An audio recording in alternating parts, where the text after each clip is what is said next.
Hello, guys and gals. Welcome to the first episode of Mysteries Unlimited. Uh, this is a product that we've had in working for a while. We've tossed the idea back and forth for several months till we finally decided just to do it. So let me tell you a little bit about the show. What we want to do. Uh, of course, my name is Thomas Marcum. I'm one of the hosts, and my co-host is Leo Frank. I'll be bringing him on in just a little bit. With our show, what we want to do, we want to highlight not only Bigfoot, but we also want to highlight missing person cases, true crime, and other cryptids. Our world is a very mysterious place. There's a lot of unknowns out there. Before I bring Leo on, I want to tell you just briefly about myself. I've been researching cryptids and specifically Bigfoot and UFOs mostly for almost 30 years now. Leo also has been combined, we have over 50 years worth of experience out in the field. But I'll let Leo tell you a little bit more about that. This is not going to be a show where we do that where we bash a bunch of people and things like that. There's plenty of that to go around. If something's fake or a hoax or something like that, we don't care to call it out. But I know a lot of podcasts and a lot of shows, they want to just kind of tear into people, and that's not what we're about. We want to be uh, respectful, I guess is the word I'm looking for, to people, even if we don't agree with them. We're serious about the research that we do. We're serious about the missing person cases. I've helped look for missing persons, and we will do shows specifically about some of those topics later on. But right now, I would like to bring in Leo, my co-host, and see how he's doing. How are you tonight? Hey, buddy. Can you hear me? Yeah, I can hear you. How's my audio? You're pretty good. Let me see if I can turn you up just a little bit. I don't know if that'll help us or not. That's one thing about this show, guys. This is new software for us. We're kind of, if there's some hiccups in the broadcast, just look over it. We'll get better. It's just mistakes be made because it's something we're new at. We're something we're having to deal with. We've not dealt with before. But I think we got a real good show. We got some good topics lined up in the future, and we got some good stuff to share tonight. But before we get into the actual show, I think it's important that we learn a little bit about Leo. Leo, tell us a little bit about your research, how long you've been researching, and things like that. It'll be 25 years this August. And that started on the South Mountain of Nova Scotia in 1997 when I had my first face to face encounter. And after I was able to wrap my head around that a little bit, then it's been full speed ahead with a few speed bumps here and there. But so it's been about 25 years. I know a lot of times we get the question, uh, what got us into Bigfoot research. I know I get that question quite often. Leo, I'll let you go first. What actually got you into researching Bigfoot and cryptids?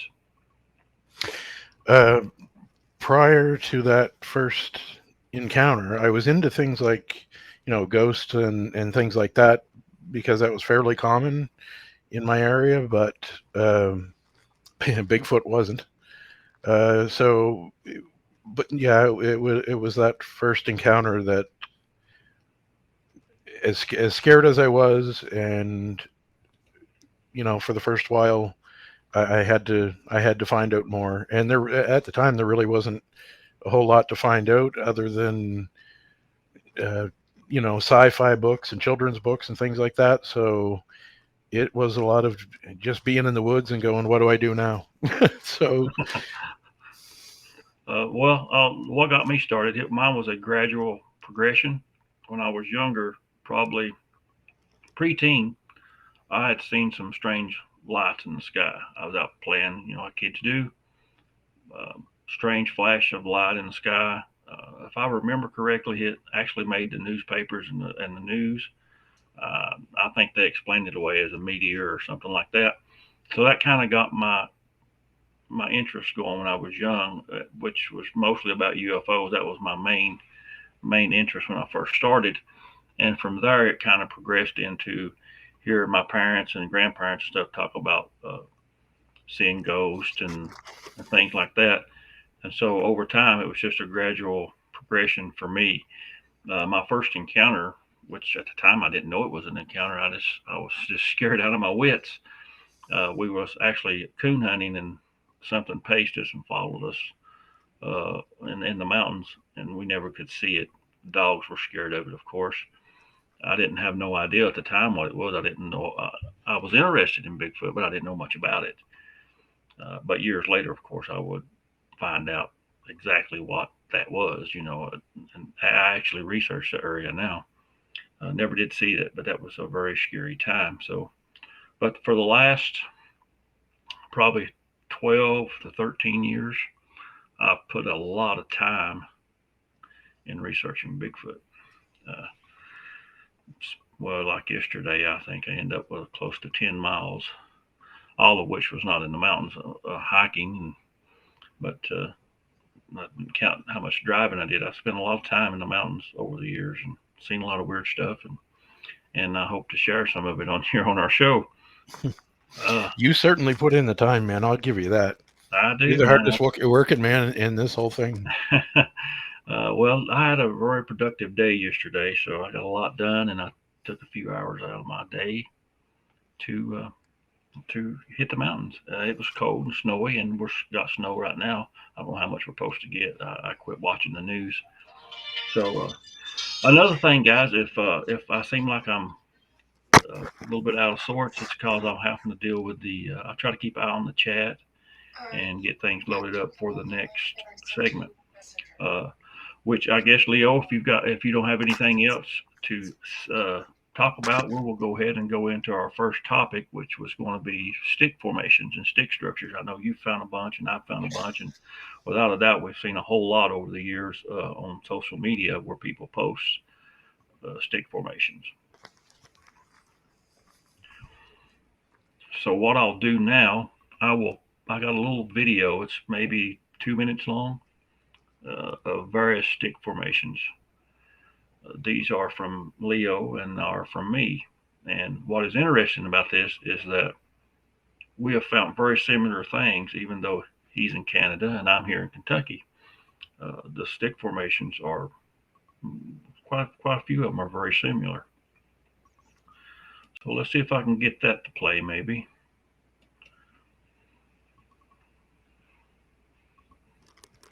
There we go. These here are mostly Leos here at the first, if I'm not mistaken, right, Leo? Yeah.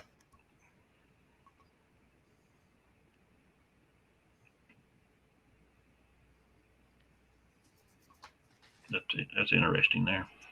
I love that one. It's like a little puzzle. Mm-hmm. I've got something similar to that, actually.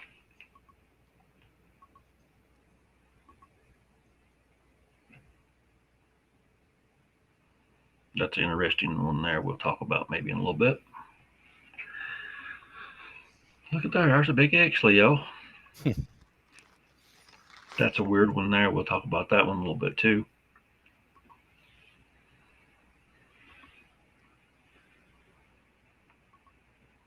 That was a large structure there. We'll get into that as well. It's not as big as that one, though. That was a wild find from earlier this year.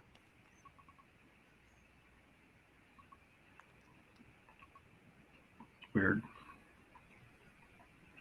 That's an interesting one there too. If the location of where it was at, and that was similar to the one that you had, Leo, but it's a little bit different, but similar.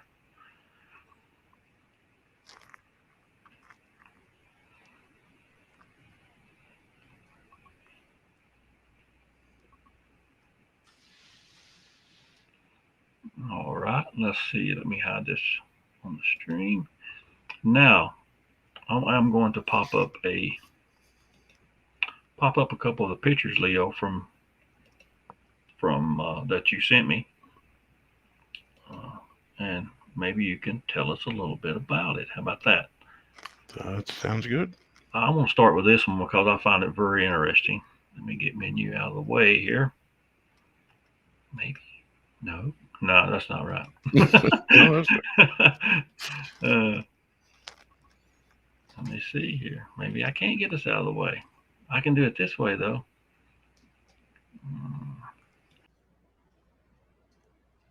no, that's a puzzle, but not the right one.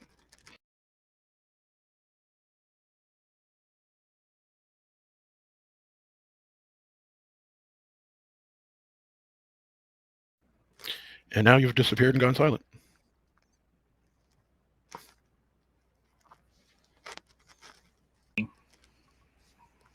Alrighty. There we go. There we go. I hate we can't see the thing. I wish I could get us out of the way, but I just don't know enough about the software yet. Even though it gives me the option, but it won't let me do it for some reason. So let me see. No. But it's one of the bumps in the road. Tell us a little bit about that structure, Leo, that you found. There's this one, and there's another one similar to that, and then there's a few pyramid ones. But both pyramid ones had uh, a branch brought down off the tree and attached to it.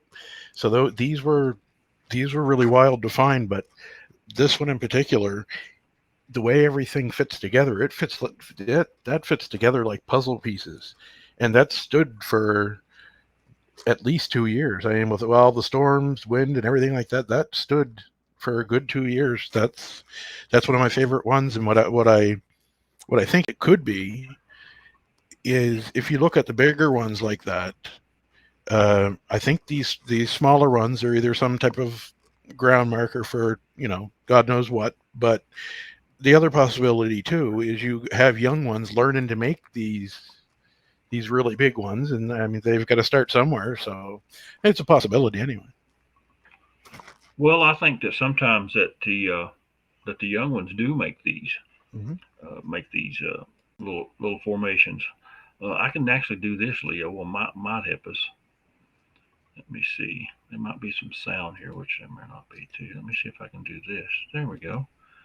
There we Now we go. can. There we go. Now we can see it. Uh, what I find unique about this is that there's so many different elements that are combined.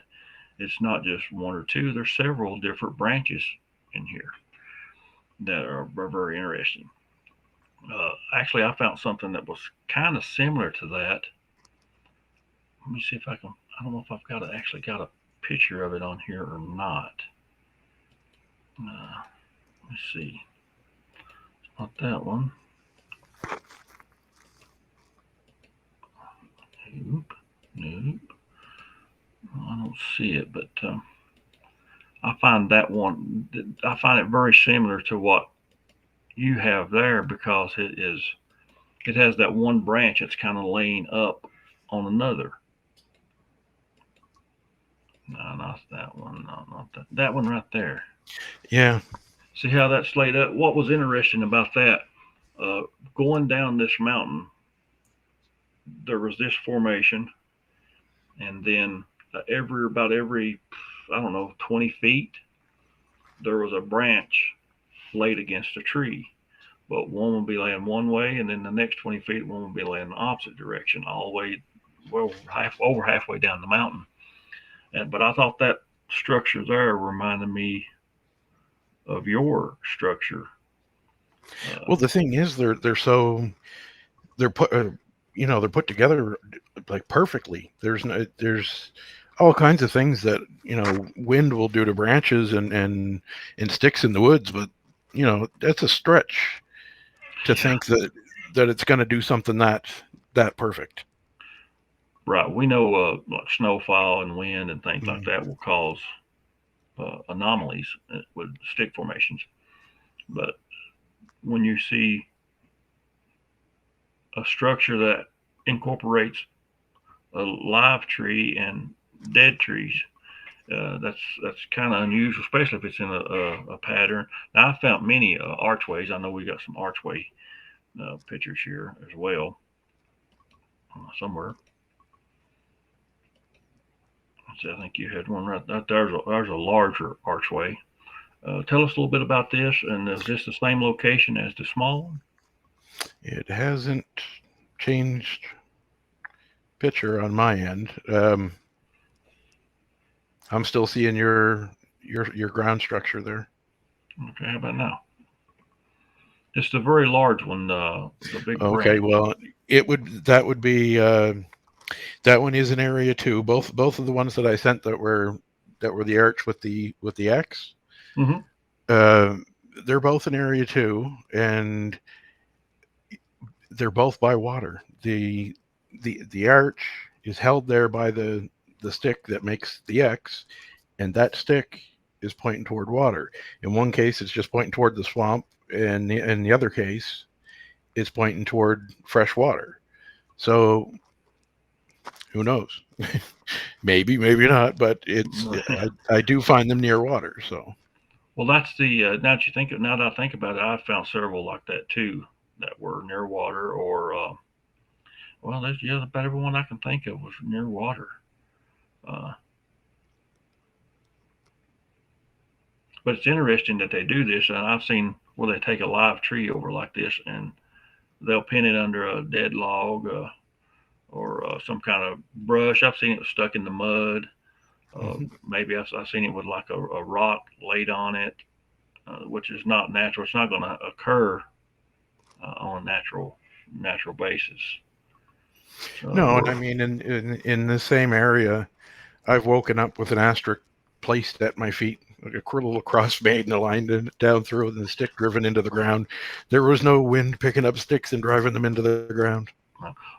that's another thing that I've seen a lot. I guess a lot of people call them push pins, is where you'll have a branch just stuck down into the ground. I've seen that a lot, and sometimes it's a species of tree that's just not there. Not in the general area. It's been Hmm. brought from another place. Yep. But there's a lot of speculation uh,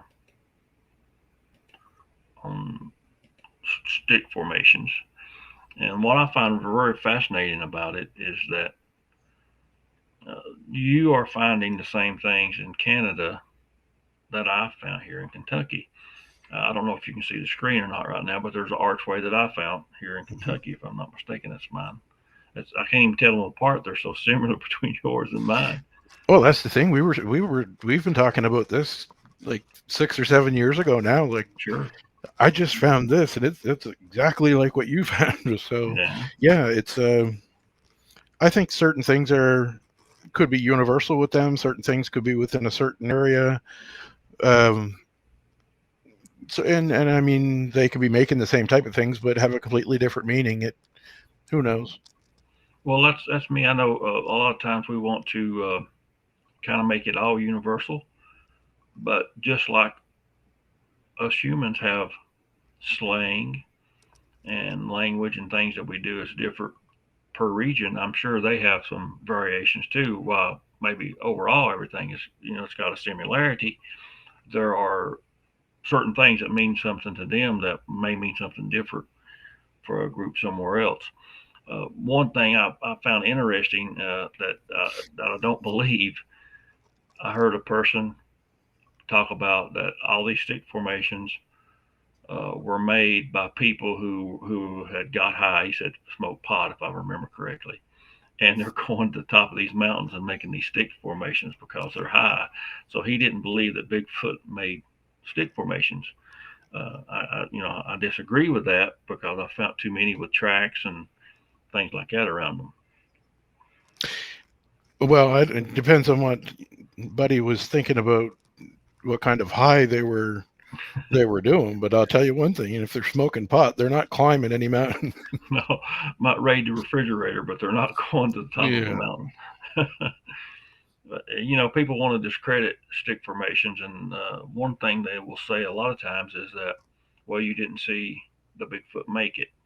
Well, I didn't see the Bigfoot make the track neither, but I know it's out of human range and out of human proportions, and that I don't care how high you get, you're not walking through these briars and rocks and things like that barefooted unless there's really something wrong with you. So I have found large tracks next to structures several Absolutely. At times. the in over in Area One, where I started in the spot, it it was very frequent to find tracks. They weren't always the best tracks, but you could tell what they were. It was just there was so much pine needles on the ground that unless they were running through or going through at a good pace, that you couldn't really get a decent track. But right near the tree where there's a little bit of soil, there's tracks there. So there's nobody in there with shoes on. There's nobody around doing that. And yes, weather does all kinds of things, but weather does not pick up a rock and place it to hold something down. Weather does not pick up two logs and put it on something to hold it down. It's nobody's no. There's we've been doing this long enough that we of course we look around for the obvious things. Wind can take a branch and blow it over, it'll get hooked on a tree, there you go, you got an arch. But you can look at that, and you know right there that there's a possibility it was made just by the weather.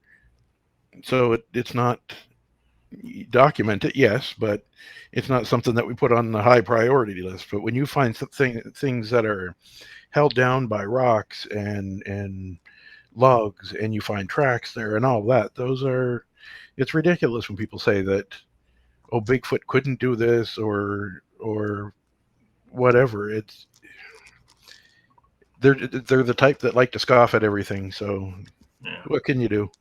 Well, no evidence sometimes it will, you can't convince people. There's no evidence that is good enough to convince some people.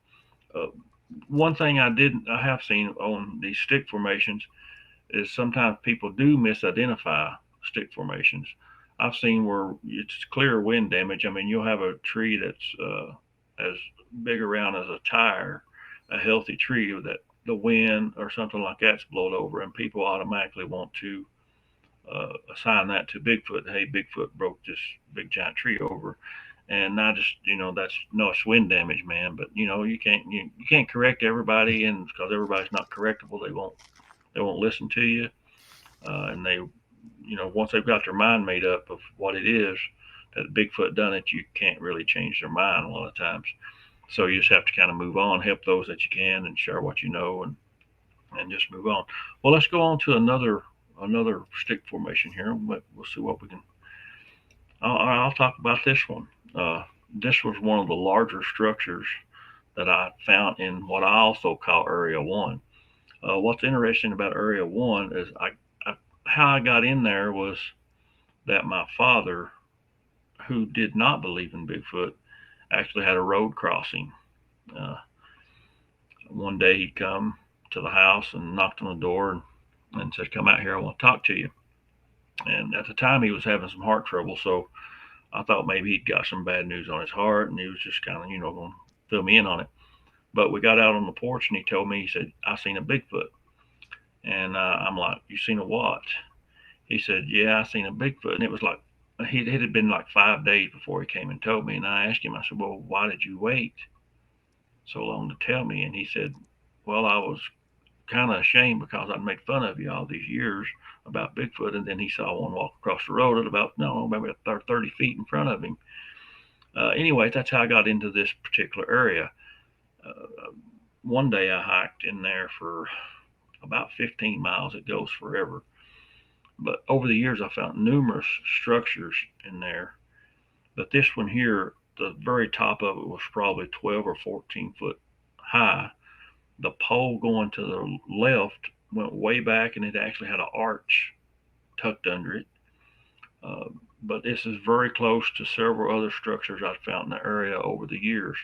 One particular structure, which I'll show you in a little bit, which you've already seen in the video, but I'll pause it on it. I documented it for almost 3 years. So one day it just appeared, but I found track right where this is at, right very close to this. I also found a trackway that was one line had over 30 some tracks, and I found probably that one day alone I found probably 100 tracks. Uh, at one point, the Bigfoot had stood under a small pine tree, and it evidently had just stood there for a while because the tracks were facing multiple directions where it just stood and it maybe turned and whatever. And then, but once it was mobile, of course, the tracks fall just like you've always heard, uh, just like walking a tightrope. But this structure here now has basically fell down. I actually looked at it yesterday. Most of it fell down. This was probably 2 years ago, maybe three when I found this. So great location that I'm in for stick formation. I've actually went deeper in the woods and found some other unusual stick formations in this area that's just weird. Sometimes they look weird. They don't have a form like you would have like an X or anything like that. They just have a very unusual, unnatural appearance. So you say you watched it over how many years? Almost 3 years. I documented this one. Let me see if I can find it here. Did you find that things had been added and taken away at times? Yes, over Yeah. time, over time, several sticks had been added to it. Let me see if I can find it, and I'll that one right there. Can you see that one, Leo? Yep. Now that one there, I documented it for almost 3 years. Uh, I'd actually been in that same area just maybe a day or two prior. That's when I found all the tracks. And where this was at, I'd been in that same area and it wasn't there just like a couple of days before. But what is kind of neat, within 10 feet of that to the left, there was an old rotting log. And you know how when a log gets, rotten, it kind of gets soft. And there was a big, huge track right in the edge of it where it crushed all that fiber down. It wasn't my track, it was larger than my foot. But like I said, I documented this for almost 3 years, and I came in one day and it was just tore down. I don't know if the wind got it or they got mad and tore it down or what. But what's kind of neat about I used to leave apples there. I'd leave apples up in the teepee part and where they cross. I'd lay apples up there sometimes. Sometimes they disappear, sometimes they wouldn't. But there's water source there, actually two water sources. I remember that. That's when you were putting them in on the hanging them up in the top part there. Yeah. I probably shared pictures of it. I don't But know if you shared them publicly. I think we were just I kind of might not have. sharing stuff back and forth from at the time Area 1 for me and in here for you. So, but yeah, and that's another thing too is people don't take into account that after this long, we know what the weather was the day before, the week before. We pay attention to those things. These things don't just pop up out of nowhere. You can say, well, the snow did it, the wind did it. Not if you're in there and then you know the weather patterns, what it's been like for the last week. That's Right, and We the pay snow is attention to things like that, but people assume that we just walked in one day and wow. Well, well, the no, snow's not going to add extra sticks too over the no, years. no. And I found tracks there, around that structure several times. Uh, what does it actually all mean? Who knows? Maybe it's for me, maybe it's not. I think sometimes structures are not necessarily for us. It means something to them. Now, if we're in an area a lot and they get used to seeing us there, they may do some kind of structure that is meant for us. Most likely, we won't understand what it means, but you had kind of had an experience about that yourself, Leo. Tell us a little bit about that, about a structure that became meaningful to you. I think probably the in the original gifting area, rather than gift other things back, other than a shined up rock now and again, what they would do is they go in and they would make something new right at the end of the it was a gifting log in area one, and they would make it got so it would look like an archway all the way down, and one tree that was completely was manipulated to go under the other one, and then taking a branch down like this, and another branch from the top of that tree pulled through tight, and then had I think it was just the single log laying on top of that, and so that was definitely one of my favorites. That was one of Nancy's favorites too. She loved that place. Well, one thing that most researchers will find is the X formation. A lot of people have theories about what the X formation means. Um, I heard one guy explain it recently, and he was really close to what I think on it, but a little bit different. I would like to get your take on the X pattern, the X shape. What do you think, and what has been your experience with what they mean for you in your area? I'm on board with what you're thinking, because when I look back, unless it's really, we're way off in the woods, Mm-hmm. the ones that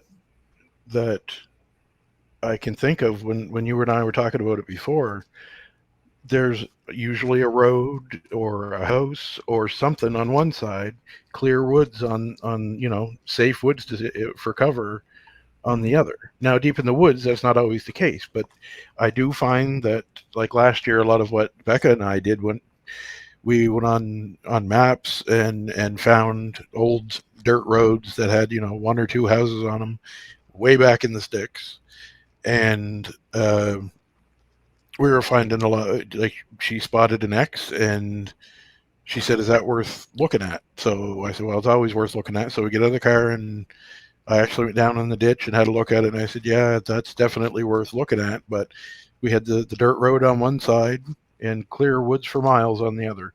So yeah, I'm kind of on board with what you're thinking.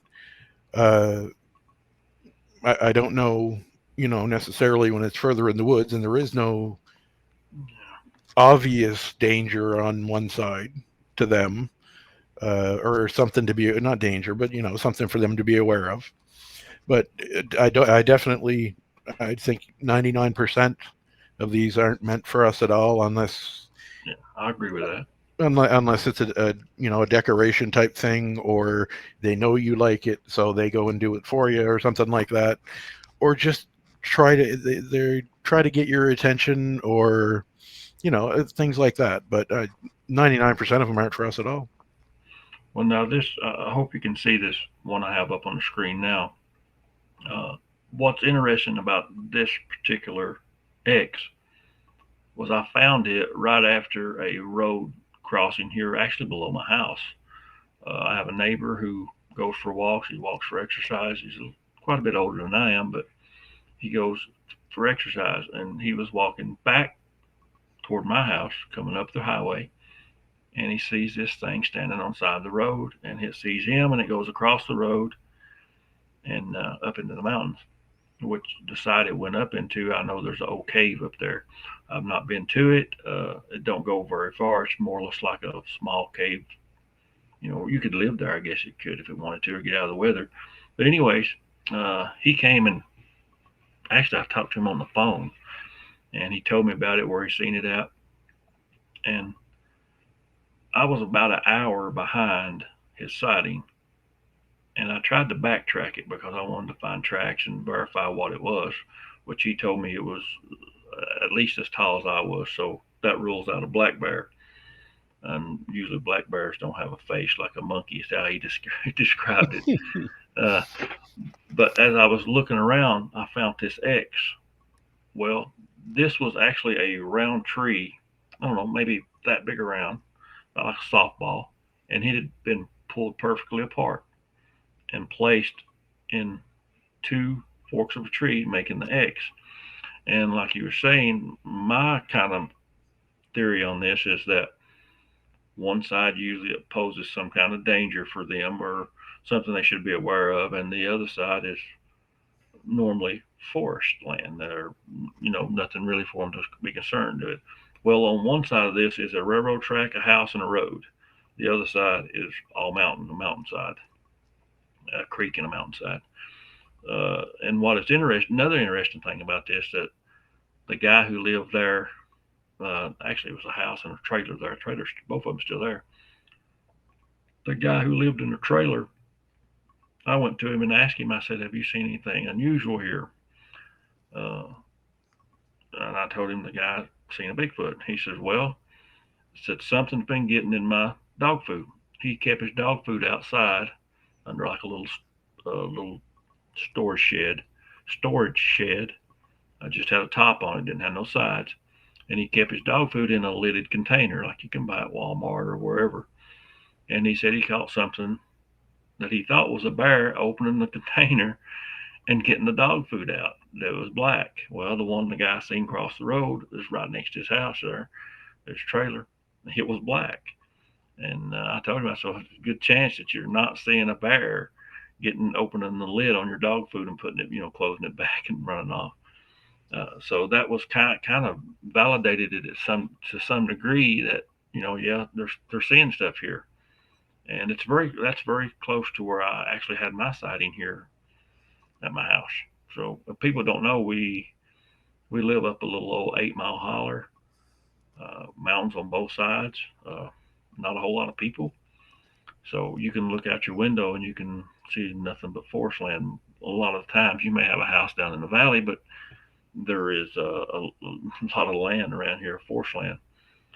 So that kind of validates a little bit too, because the one I seen was large.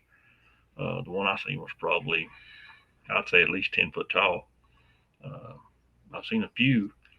I actually looked this past summer. I looked at one through binoculars, uh, but I could only see his head and shoulders because of the way it was over a bank. But that was interesting case too.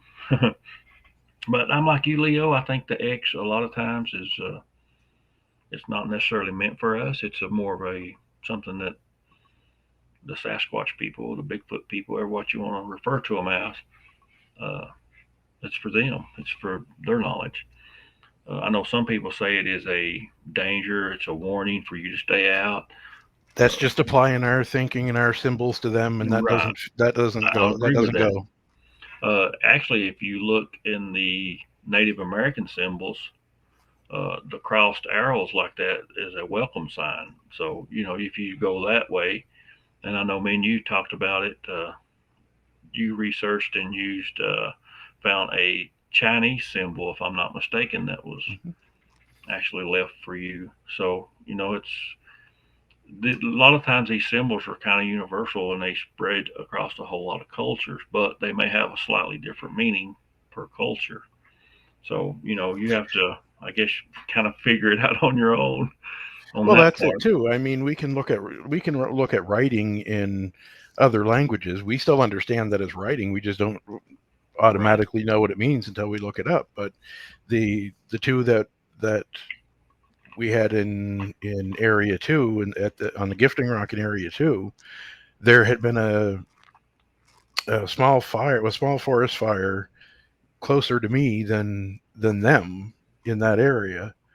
But when I went in to gift 3 4 days later, they had some stick writing on the Gifting Rock. So I took a picture of it and immediately texted it off to Nancy and said, "This is new, so we got to look into this."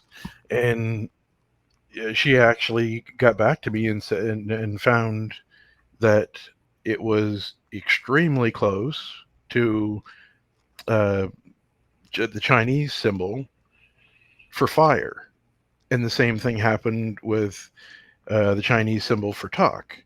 Now, I don't pretend to know squat when it comes to stick writing and stuff like that. I don't, and I flat out said, if you got something to say it, because I don't understand this stick writing. So, Yeah, I don't but it either. was interesting to see how close it was to Chinese. And but a couple of things in the chat room here that I wanted to point out. Sure.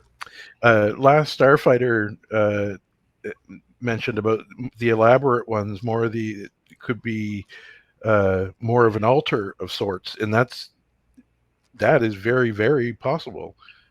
Well, I can tell Um, you something that I found that was really strange. Uh, it was a cage. It was really weird. I actually took a friend of mine to it back last year, but it was kind of tore up. I'd found it a couple years prior, and there was a cliff bank, and it was almost, well, it was a cage. I don't know why. I don't know if it was something where they would keep young ones. I don't know if it was something they used to ambush deer or try to trap a deer. But there was actually, I found some Bigfoot tracks there with some mud nearby. But this thing was like a cage. It's almost, if you've ever watched what's like the old Planet of the Apes shows or anything set back, way back in time where they have like a dome cage. It was kind mhm. of like that, but it was only half, and the other half was against the bank. I actually went in through. I went through it. I tore it out. I kind of tore it up a little bit myself going into it. Uh, I couldn't. If it had been much tighter, I wouldn't even have been able to get through it uh, because of the way it was so interwoven and had like these little squares kind of things around it. Middle of nowhere. No way somebody went back there and made it. I actually had to go through a couple big briar thickets to find it to get back there, and I found it just by random by exploring. But it was kind of like a cage of all things, and my thought was that it was something they might have kept a young one in, or something they could have ambushed predator, made a deer or something like that to catch food. But it's really unique. I've never found anything else like that. Well, there was a little dome one not far from the one that I said that from the start there that fit together like a puzzle. There Mm-hmm. was a little dome shaped one, and the first thing I thought when I saw it, and it was again like a half circle, and it the first thing I thought when I saw it, it was if a person put some bait down through the middle and a weight on one side, that it would have made a great trap. But there was nothing like that. But it it would have worked if a person had a fishing line and a hook and put some bait on there. It looked like it would have been a perfect trap. But I don't think it was ever. I didn't see, the ground underneath it wasn't dug up or anything, so I don't think anything ever that it was actually used as a trap. But it would have been great for one. Well, see, that's the thing. A lot of times, I know me and you both have had a lot of experience, and we found a lot of things. And we're on here just sharing what we found and what we know and what we think we know. And but some people who they don't maybe get out as much as you or I, and they've not found as much maybe as you or I. They want to offer an opinion, but and that's fine. I don't care. People can have their opinion, but if my experience is different, don't get mad at me when I say no. This is what I found. And a lot of times people will get mad at you if you don't agree that their upside down tree was done by a Bigfoot or whatever. I've not actually found much of that around in this area, but there's a lot of formations out there that just defy explanation. Uh, that it's something that is intelligently designed. It's not random windfall. It's not heavy snowfall. Uh, some joker didn't come and do it and just hope that I was going to walk 18 miles, that day, find their little structure they made. Well, that's the thing too. Is some of the places that we find these things. It's nobody's going to be there, and nobody's going to be doing these elaborate things and then coming back again and changing them just a little bit or adding more to it.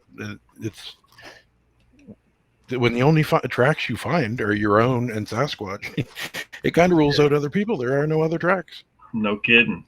Uh, I want to talk about this little structure a little bit, which is it's unusual. It was a small structure. It probably was no more than 2 feet, 3 feet off the ground. It's kind of small. The the branch that's going up and over was actually a live tree, uh, and all the stuff that's around it was just stacked against it. Uh, Almost made like a little teepee. But what was unusual about this general area well, I guess within 25 feet of this, I found something I've never found before. There was one long stick, maybe big as round as a baseball, that was about 10 foot long, maybe, and laying across that were smaller limbs that were real tight together, almost like as if you were making a bed. But you had the big long one that was like 10 foot, and then coming off of them, like kind of like in a T, but it's a bunch of them.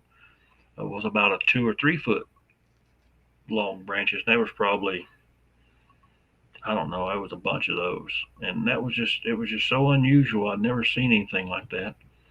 And then I find this very close, and it's a place where I know there's Bigfoot, or they were. I don't know, and it's very close to where I had my very first encounter when I was back about 15-year old when we was coon hunting. I alluded to earlier, but that was unusual to find that. I guess you would call it a bed, or I don't know what they was doing, but this year I found this, and then about, I don't know, the next year I went back, and of course this was gone, and the little tree had popped back up. And one thing that was unusual about it, another thing that was unusual about it, I don't know what was pinning the tree down. The little branches that were on it were not heavy enough to hold it down, and it wasn't tucked up under that dead limb or anything. So I don't know how it was just held down there. It was kind of neat. And this is also the area where I talked about that the sticks were laid back and forth to the trees, which is Mm-hmm. same general area. But sadly, they come in and log this and pretty Oh, much that's the spot where destroyed it. they, yeah. They pretty much, which I plan on going back in there this coming year and getting above where they logged. There's, I like the ginseng back there because it's less snaky side. Uh, that's where I plan on getting back in there. Let's see what else we got here, Leo. Maybe we can find us. I want to see that big one that you sent me pictures of. Not that one. We talked about that one. That one. Tell me something about this, just because this looks like it was very, very large. How tall are we talking here? Oh man, this was well over 20 feet. The This is on the opposite side of the road that I told you about, that Becca pointed the other the arch out, and then I obviously wanted to go out and scout around the rest of the area, so I went over on the other side of the road and went down and found this, and so yeah, I think these ones, to go through that much effort, I think at one time, and I think this about a lot of the structures that are like this, is that I think they're used temporarily at one time, but the unusual thing is they're not taken down all at once. They seem to be taken down bit by bit. And there's another one, another picture you have of mine on there, that's exactly what happened, because I watched it happen. I watched it in progress. But this one this one just blew me away. It was huge, and we walked around looking to see if there would be any holes or any stumps that would fit these trees that were, you know, placed up there like that. We checked out the treetops to make sure that wind hadn't blown any, and they just happened to all fall like this. So, we do, do our best to rule out Mother Nature, and there's just Mother Nature didn't do that. Mother Nature does do some weird stuff. Most people probably know for a little while I worked as a logger, and when you cut a very big tree and it falls and it hits a bunch of smaller trees, I mean, it just tears everything all to pieces, and you get some weird stuff that way. But you can tell it's damage from a fall, or Mm. something like that. It's not something just you walk through and there it is. Something hit it. So I understand what you're saying, that it's not It's not natural. Some of them you might be able to explain away, but if you find tracks, around it, or it's a Bigfoot area for sure because you've had sightings or vocals or something, that also lends to the evidence. Supports the fact that it was made by Bigfoot, and I can understand the people not wanting to acknowledge maybe that these structures are made by Bigfoot, but I can tell you from experience, I've been out there, I've seen the tracks, I've seen weird stuff as far as sticks that they do. They do a thing with them that I wish I'd loaded the picture up. Um, it's almost like the tree becomes rubber, if that makes sense, and it's bent in really odd angles, uh, which you would think would probably break it, but it don't. And I don't yet know. it doesn't. Yeah. And I don't know how that works. Uh, but yeah, they do a lot of weird stuff with sticks. And I think sometimes that maybe we could be seeing stuff that is done by younger Bigfoot juveniles. Maybe they're honing their skills or whatever. Learning how to make these structures. I'm sure this is a knowledge that is in some ways is passed down. Just like for us, if nobody had ever taught us the alphabet or anything like that, where we would be at now, we had to learn that stuff so we could communicate. So I say they probably learn this, it's passed down, and that's how they communicate amongst themselves and maybe sometimes to us occasionally. Yeah, and I know if there's one for sure that was made by a younger one. Um, you remember when I first started in Area 1 and the trouble that they were having, they were having their wood pile knocked over was Oh one yeah, of I the remember things that. that was going on.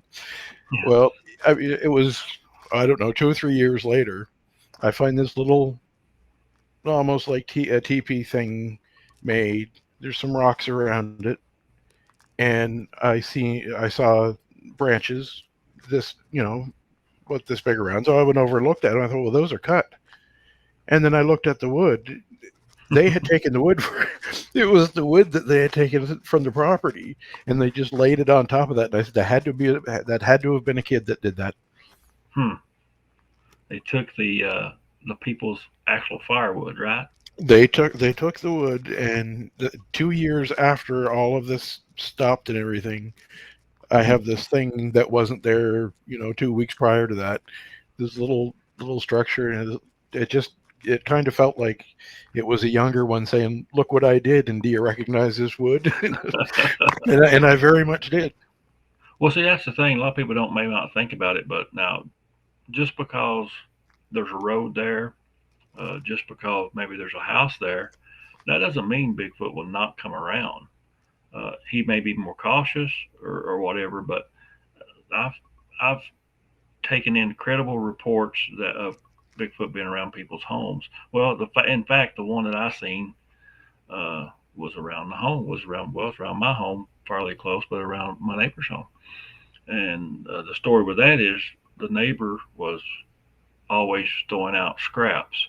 At one time, he would put out scraps from the table, and he was baiting in coyotes. We had a little coyote problem, and he was killing coyotes out of his back window. He'd bait them in and shoot them. Uh, and this was a winter. This was in the winter time, and my thing was that the Bigfoot come down just looking for a quick, easy meal, and just so happened I seen him that day. Didn't see him for long because man, those things can move uh, so fast. They move so smooth. It's almost like they're floating or something. They're so smooth and fluid. It's just unreal to see one move. I would like to see it again. I'd like to film it. That day, I wasn't even expecting to see anything. I was just, looking out at the snow or whatever you want to, see what was going on. But basically, I was bored, I guess. And so when you least expect it, sometimes there they are. Well, and that's the thing with their movement. We not for me for the last year. We've been locked down and all the everything going on and all that, but I can get around the woods pretty good for a half crippled guy.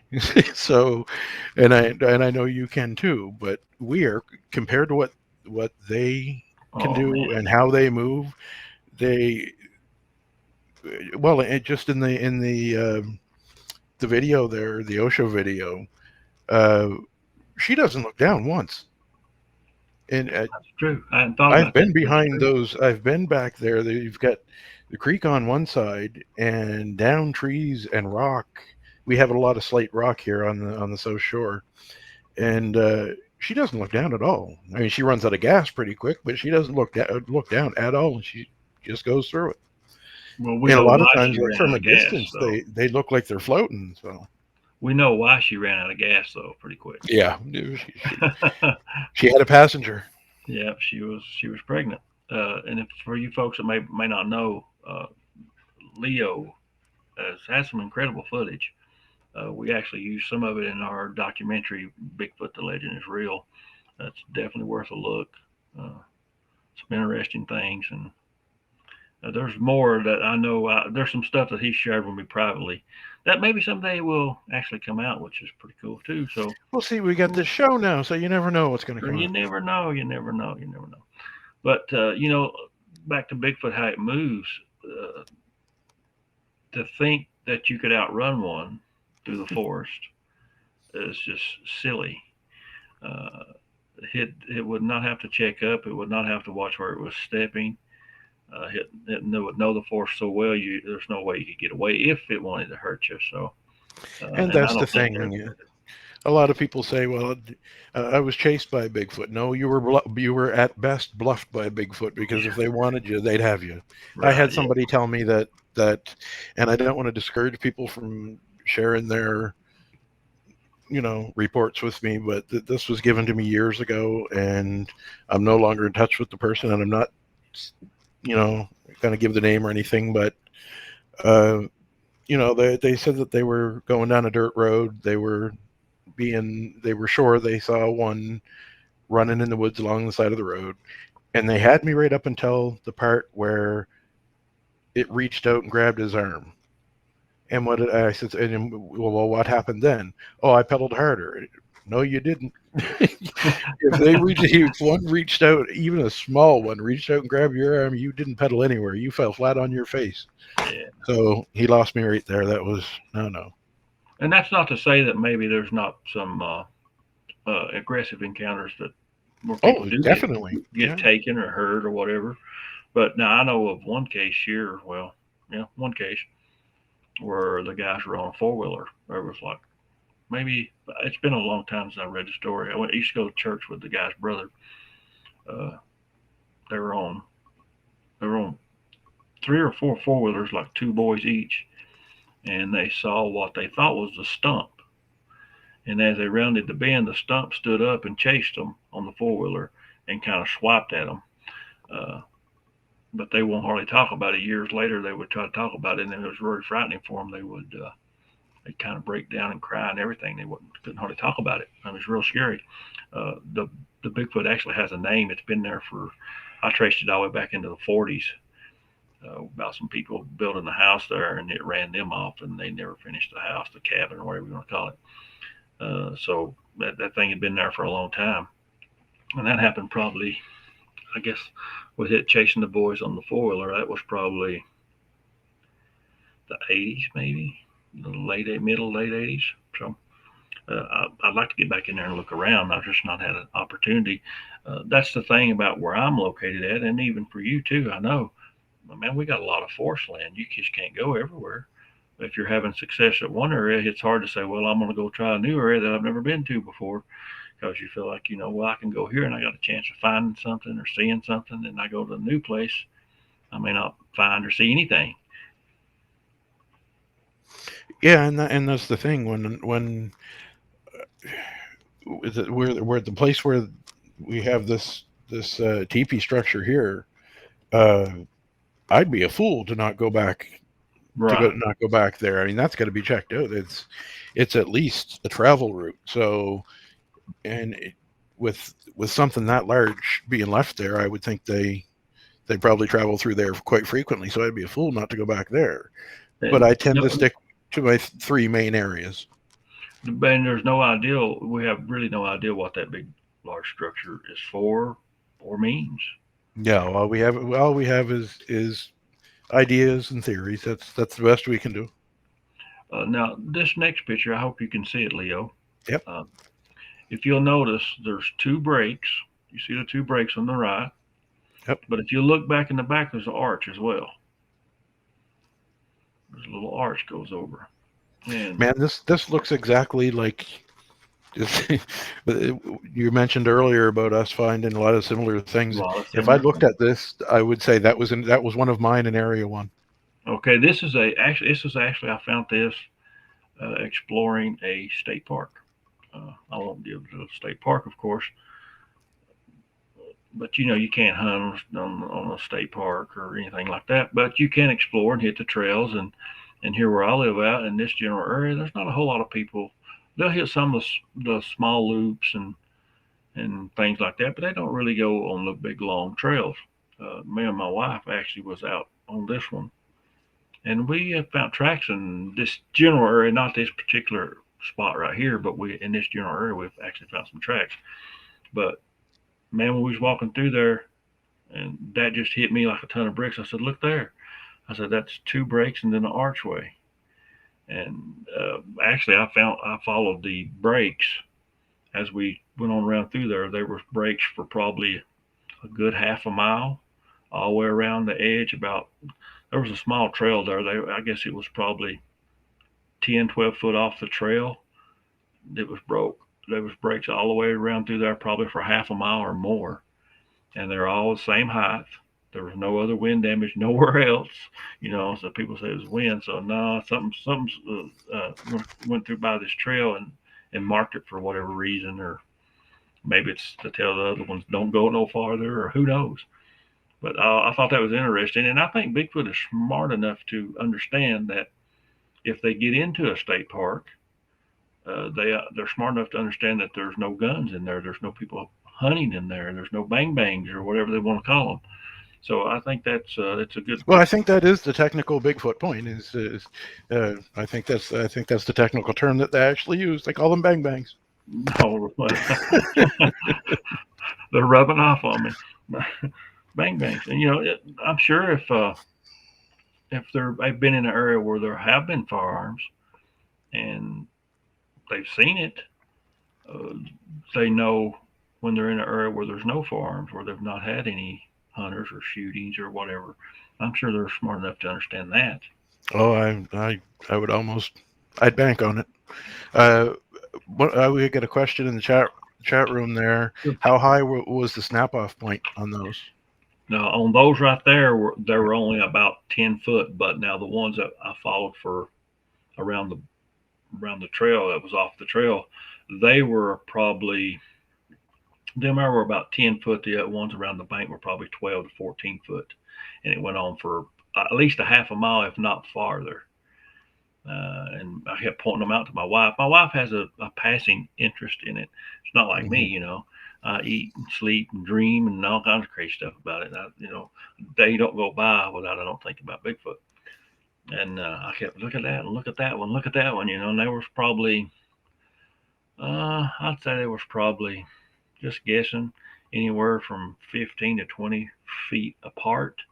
There would be a break. Another 15, 20 feet, there's another break. And it just went on like that right around the little thing. It's just unreal. I And had a what similar. Go do ahead. what? Well, I had a similar thing happen, but it wasn't with tree breaks. It was bark peeled off at almost the exact same height, and you could stand and look. You were looking down a corridor. It was where when you looked at where the bark was peeled off. It wasn't from top to bottom. I have seen that, but it was all the way. It was around the tree, and it was like looking down a hallway. Another interesting thing about this general area, this is where some bones were found. Uh, I hate to get the date wrong, but it seemed like it was either the 40s or 50s. Uh, and I talk about this. I've talked about it before, and I've done a post on it, and I've featured it in a couple of films that I did. But I'll give you the brief rundown. Uh, A guy went, I think it was squirrel hunting, and he got in the woods before.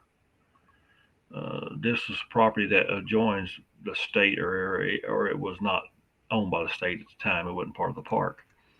The guy got to the area before daylight, so he just got against a tree and sat down on what he thought was just a big pile of brush. And then when it got daylight, it was bones. It was a big pile of bones that had washed against a tree. And he took them to the local doctor in Pineville, Kentucky, uh, and he assembled 4 or 5 skeletons. There was enough there that they could deem there was 4 or 5 skeletons, and there was no heads. The theory at the time was that the heads being more rounded, they actually rode all the way into the river. The femur bones were like 3 or 4 times the size of what a man, a human's is. So, which would mean that most likely they were very heavy. These things had a lot of weight to them, a lot of mass. Those bones were eventually sent to the Smithsonian, and they went to check on them years later. No record of them. They press them a little bit about it. Then they end up telling them that the bones were split up, even though they were almost complete skeletons. They split the bones up and they put maybe one piece here and one piece there, which to me never did really hold water. I mean, if you had something that was almost complete, you wouldn't want to separate it. I wouldn't think. I That wouldn't. makes no sense at all. So I think it was just a kind of cop out for them. But I see a lot of people comment on social media about there's never been any bones found in Bigfoot, and it's just not true. There, uh, you may not know about it. They may have said it was something else, but trust me, bones have been found in Bigfoot, and there's reasons why we don't find them more often. And that's a common thing is people will say, well, bones were found here, and there'll be like a newspaper clipping to support it, and people will say, ah, that's just an old newspaper clipping, that doesn't mean anything. Don't mean well anything. well yeah, it does mean something. So obviously something happened that person felt enough to go out and do a story on these giant bones, and then when people come and take these giant bones and call to find out what's going on with them, or if they found out anything more about what they were or whatever, we don't know what you're talking about. Yeah, Never heard of never any heard of. bones like that. Well, now in our last film that we did, well, the next to last film, uh, Bigfoot: The Legend Is Real, we actually interviewed a lady who actually seen a large, the large jawbone. That her dad was actually worked for the State Department. He was a ranger, a force ranger, and some people staying on the property that would monitor for fires. Have a little cabin there, and he would go out and explore during the days and all that kind of stuff. And they found these big giant jawbones and other bones over time. We actually interviewed her and got the full story on that. She tells about that, which is kind of neat. We actually did a little bit of a reenactment for the film with my friend Austin Rutherford. He actually made the props for the film, but that's kind of interesting. And then also my dad growing up, there were some large bones, including the skulls, I found here in my area. I don't know how many there was. He was just a little boy because he told me about once they found the bones, they had actually brought them down to the local grocery store and was showing them around to people. And him and his brother and his sister actually had seen them. And I know where that area is too. I've not been there. I think it might have been strip mine since then. I'm not for sure. But anyways, at that time, well, even though he was young, Dad and his brother and sister went to that area, and it was kind of getting late in the evening, and something started making noises and stuff as they got up there about where the bones were supposed to be, and it scared them away. It scared them out of the woods. So, and that's something that's my dad that he seen as a little boy. So, no reason. I'm sure at the time he didn't think nothing about Bigfoot. Uh, he didn't even think of nothing about Bigfoot to just a few years ago when he actually seen one. He just, kind of scoffed at it all. man in a suit type thing. And I've had people ask before, well, what would you do if you found bones? Nothing. I wouldn't do anything. I would leave them lay. That's exactly what I'd do. Well, you know, if people talk about if you would find a dead Bigfoot and want to die in natural causes, what would you do? What would you do? You know, well, Turn around and walk the other way. I'm not calling the news, that's for sure. They would just take it anyways. You know, that seems like that's how that works.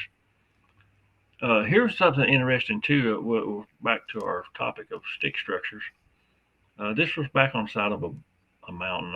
I think I was ginsening at the time, and the big A looking shape, the larger one, it's on the right of the screen, that was not attached, and some of the smaller ones were not attached. They were just branches. I think I got a zoom in on that, and it's just totally unnatural. Totally unnatural. You can kind of see how they pinned it together to make it stay there. It was almost like a free floating Mm-hmm. structure that was in the air. Was really kind of interesting. I don't know. I don't know if you've ever found anything like that, Leo. Yes and no, because mine was a fork shaped branch like this with another branch that kind of came in and went like that. So it went in this way, but was pushed so it sat like that. Hmm.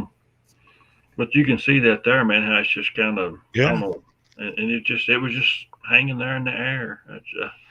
I'm walking down. I think when I actually found that, I'd been ginseng, if I'm not mistaken. I was coming back down the mountain, and I was like, well, that seems weird. It seemed like it just, you know, floated in the air, and it really kind of was.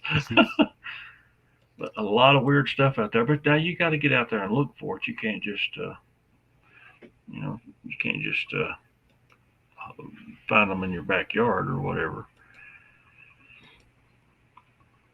So now, I guess we've been about all we can say on stick formations, I suppose.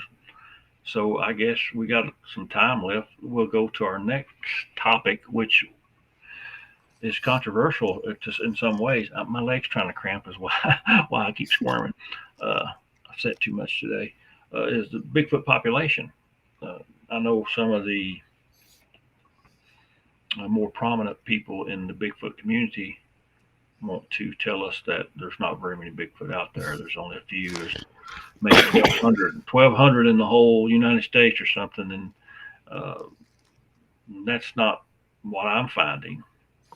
That's not what I found. How about you, Leo? How would you estimate the population of Bigfoot where you're at? Uh, where I'm at. Well, where I'm at and where I research are two different, well, three Well, different places. where But you research? where I How about research, that? it's not small. At 1,200 in right. No, it's a lot higher than that. People don't realize, like you said earlier, as far as having encounters near people's homes and stuff like that. Look, if they can mimic English, which I've heard them do, I've recorded them doing. Yeah, I've You heard were them do actually the it. one that pointed out what they were saying. So, um, they're around us a lot more than what we know. They just don't. They're not going to start a lot of trouble in a populated area. Like the reason why they did what they did back on the land of the when I first got asked to go and check that land out. There's 3 houses back there, so I don't think they minded, for whatever reason it was. I don't think they minded stirring up a little trouble, but they're not going to come into a town or on the edge of a town and start trouble. But that doesn't mean they're not coming there through the middle of the night when everything's quiet. So I think the population is a lot larger. I mean, according to certain names who we won't mention, there's not even supposed to be any here. So True. they've Yeah. decided that. They've never been here, but they've decided, no, we don't like Nova Scotia, so we're not going to allow Bigfoot to be there. Well, So, I've heard that too about Kentucky. I heard a prominent figure recently say there was no credible sightings outside of like California, Washington, and like Maine or somewhere like that. That was the only place that had credible sightings. That there was no evidence of Bigfoot anywhere else. But that's not true. That's saying there's no Bigfoot in Kentucky is absolutely ridiculous. It's ridiculous. Yes, I agree with you. But we talk about population. What what ranges of track sizes have you found? I mean, have you found infant tracks? I have. I found inside of a 17-inch track, right in almost the center of it, was just a little 4 or 5 inch. So I think the baby kind of got set down there for a minute. But yeah, they range from 4, 5.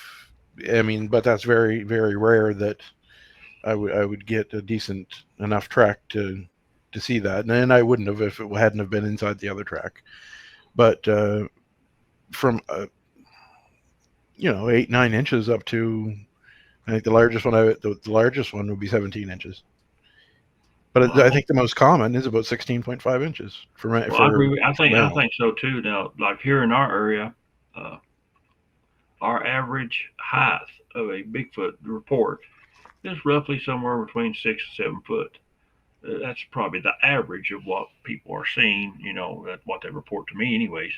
It's 6, 7 foot. Now, occasionally you get one bigger, but usually 6 or 7 foot tall. Mhm.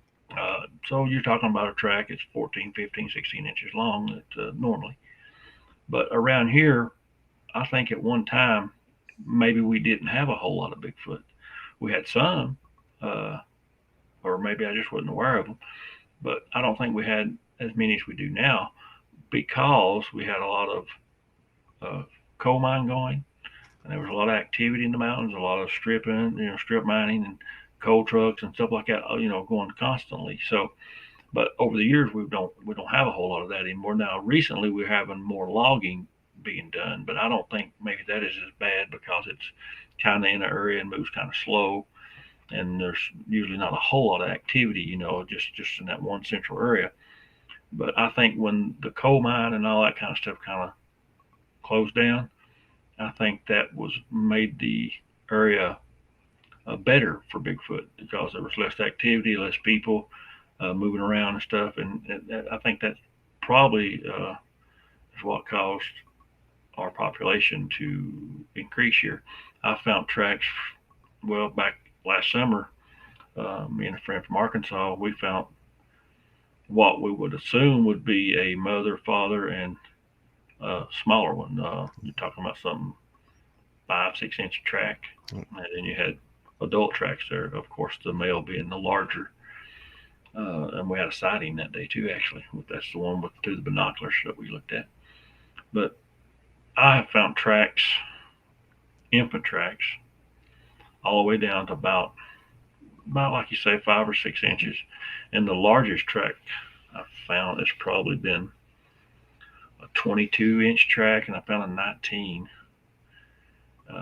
Yeah, And I I don't think, care to see anything that big. Thank you. well, I found the 22 and the 19 in the same area. Uh, Possibly it could be offspring from the larger one or something.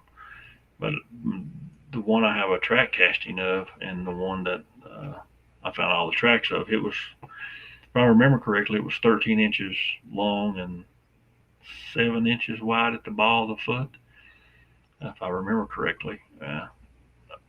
Sometimes I wonder if that one has got bigger and I'm seeing a larger track now, which I don't know. It's just something you could never know.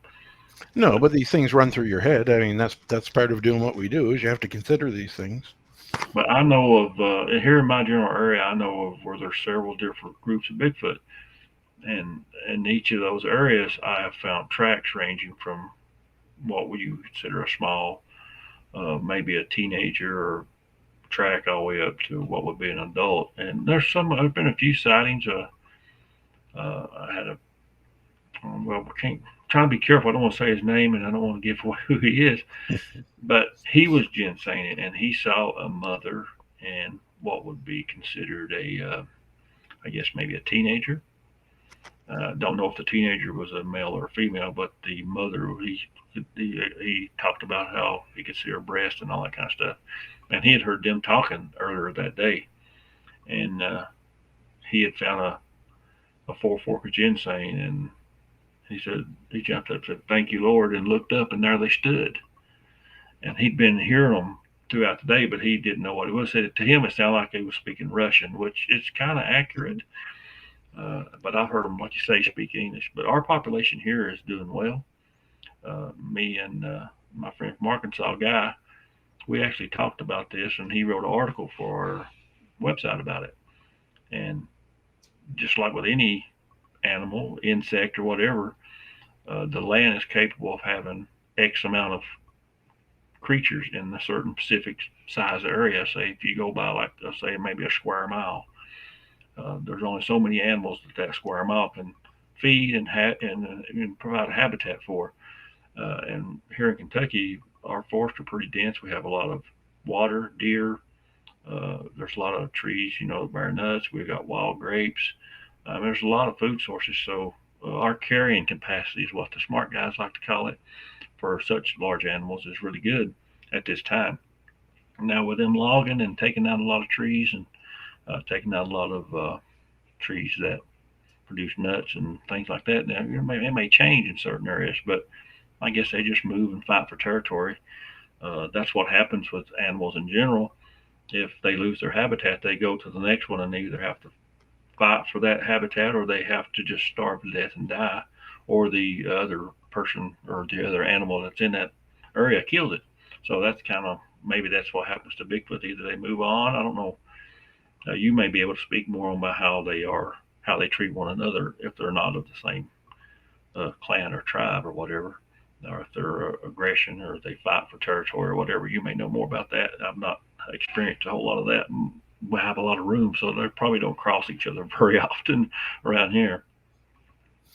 Well, what I do know is that there were two different types that we've run into, and uh, I don't know if we want to get into that tonight, but save that for another night. But Yeah, but you do know that they do battle I sometime, do right? know that they pushed the wrong buttons when they went in and smashed things up in there, and I it's not even just a different type. I think whatever did that was a different species altogether, because they were acting, they were rocking back and forth, very acting animalistic. They smashed things up.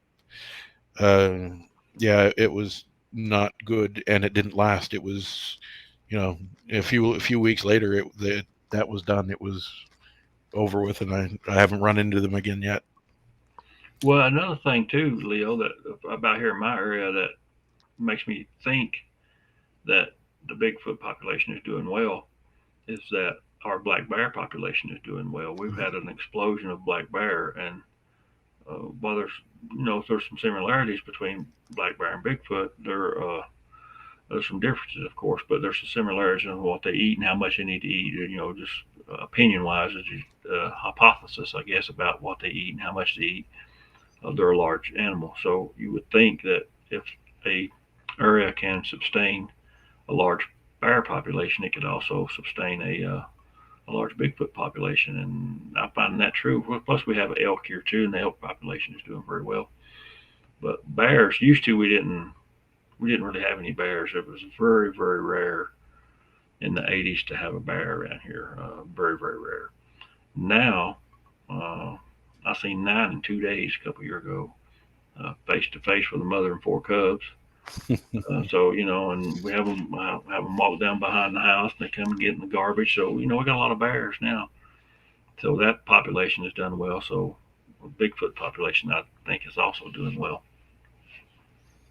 Yeah, and that's the thing too, is when people will kind of scoff at it and say, well, they would need so much of this and they would need so much of that. We don't know that. We have no idea how their metabolism works. That's We can the ballpark it at best by making a judgment on what on like bears and other I'm not going to put them in the same category as gorillas because they're not, No. but But size-wise, that's kind of size comparable. wise, we can ballpark it that way. But that doesn't make it the gospel. I mean, we don't know that much about them to know exactly what they require. Well, see, I talk about that in my last book I wrote, Understanding Bigfoot, uh, which is not. I've not sold a whole lot of them. I don't know. I'm not controversial enough, I guess. Uh, but You're never going to let me live that one down, are you? well, you're not the only person that's ever told me that. But it was what I was saying though was a compliment. You don't go Oh, out I and understand. Yeah, I start a bunch understand. of drama and stuff like that. And No, I that's don't like it.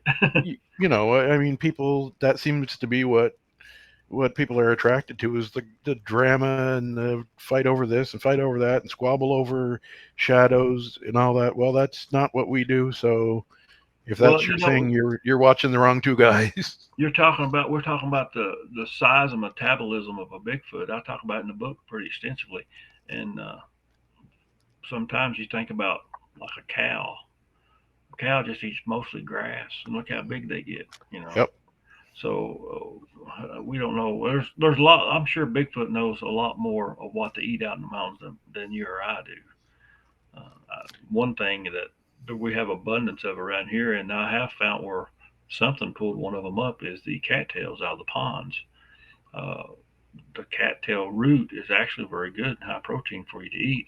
Mm-hmm. And I found some that was pulled up out of the pond. I don't know who did it, out of a person or, but that's something I hadn't really thought about a whole lot. So there's plenty of food sources out there. Unless a Bigfoot would be sick, injured, or something like that, and couldn't uh, forage for food, and that might play a role. But Bigfoot population is doing well here in southeastern Kentucky, I think. Well, I mean, even if you do have one that's not quite as able as the others, they're going to be looked after. They're going to be looked after until they die. That's that's from what I've seen, and I'm not trying to pull the I'm a Bigfoot expert things. There is no such thing, but from what I've seen, uh, they look after each other very well. Well, I know you're talking about how they take care of one another. Mhm. A few years ago, I did an interview with a guy who shot one. Uh, he was from Virginia, if I'm not mistaken. And the bigger one picked it up and took it. So he didn't get to keep it, or which he wouldn't want to keep it. He was just scared to death. But I don't know if it died or didn't die or whatever. But nobody probably does. But that was a real good interview, and it kind of fell in my lap at the time, unexpected. But that guy kind of fell off the face of the earth. That's a whole other story for another day, though. Just he was threatened by people who came to his house, phone calls, and then after we done the interview, I got to talk to him once or twice after that, and the guy totally disappeared. It's like he no longer existed on Earth. Uh, Cell phone, business phone, emails, personal, business, none of it. It just quit, just like you cut the water off, man. It just all disappeared in overnight, and I've never been able to get a hold of him. That's wild stuff. I know that we've talked about it a few times, but that's it's kind of hard to completely erase yourself because you're going to forget something. But this guy just seemed to. Yeah. Hey, well, he had a business that really up until maybe recently it should have been doing fairly well. It should have been doing pretty good. And but I don't know. Someday it's not that really that far from me. I thought about going over to where it's at, see if I could find the guy. But I'm probably kidding. But there's a whole lot to that story as far as what he tells, and during the interview you can actually there's emotion in his voice. It's almost like he's going to cry telling it because of I guess where he was scared or whatever. But really interesting story. I actually have I it on would think YouTube. it would be a combination of things. I would think it would be just the utter shock of going through it, the fact that he pulled the trigger, Uh, Regardless, very lucky man. I'll Oh yeah, I'll say that very very lucky man. That yeah. yeah, that could have went a lot worse than what it did for him. Oh yeah, yeah. That's for sure. And I Uh, figure if the other one that carried him off uh, didn't think he was going to live, that's probably what he would have done. and He would that have was went the out big after the one. guy. Yeah. The one that picked up the other one that was shot was the it was the big one. I actually have that whole interview on our YouTube channel, so it's just a fascinating story. I've tried to update it a little bit in the comments about where I talked to the guy, but to say for people experts or whatever they are, TV show hosts or whatever they want to call themselves, for them to suggest that there's no Bigfoot in Kentucky, Tennessee, Virginia, and places like that, it's just that's really selling it short. I think I know they're here in Kentucky. Uh, Man, some of the things that I heard when I was down there, some of the different there's two or three different cryptids that I oh yeah, mean these people were dead serious. They were talking about this Bigfoot type thing, but yet it looked like almost a reptilian tail. And this was a little old lady telling me this, and she was dead serious. And I, you know, so to say, I've roamed the woods in Kentucky, and that is absolutely ridiculous. well, I think people also fail to realize that Bigfoot's not the only thing out there. There's other weird stuff out there too. That well, even like the black panthers, mountain lions, cougars, whatever you want to call them. They've told us for years they're not here in Kentucky, and I know they are. I've seen one. I've seen their tracks. I found their tracks, and I remember hearing my grandparents talk about them, seeing them and stuff back years ago. So they're here. A lot of people don't believe there's wolves here neither, but I found wolf tracks and too large to be a dog, and in the wrong location for a dog. You know. So, but what can you say? You can't convince people once they decide on something. Well, I mean, with cougars and that, you can take your trail cam picture of a cougar to the proper department, and they're gonna no, you didn't. Like, Yeah. yeah, it's right here on the. Mm-hmm. Just look. Oh, Just that was taken somewhere else. No, this yeah. is my backyard. No, no, Well, and they'll stand there and argue with you about it. I actually spoke to a. He was a forest ranger. It's been years ago. There'd been some reports of Bigfoot sightings in Harlan County, and I stopped in to get gas at a little gas station, and the guy was in there. And you know me, I wanted to ask him about it, just see what he'd say. I kind of know what his answer would be, but I wanted to see how he would act. And my question to him uh, was there any truth to it, or was there, what can you tell me about the Bigfoot sightings in Harlan County? And he just kind of got a funny look on his face and said, "Well, people see what they want to see." And that was all he said. He took out of there. He wouldn't talk to me about it. He went on out. Went on out. But he was standing there talking to the guys. I guess he knew the boys that worked there, and he didn't want to talk out of that. He didn't want to talk about Bigfoot. Well, for all the luck that I had and the people that would talk on the mountain after I had my first encounter, uh, for all the people that would talk, a lot of people, I mean, that I had known for years, just nope. I don't never had anything strange happen to me in the woods. Like everybody's had something strange happen in the woods. Well, not me. I mean, they got really defensive about it. So, that kind of tells you that chances are they have, but they're not talking. That's right.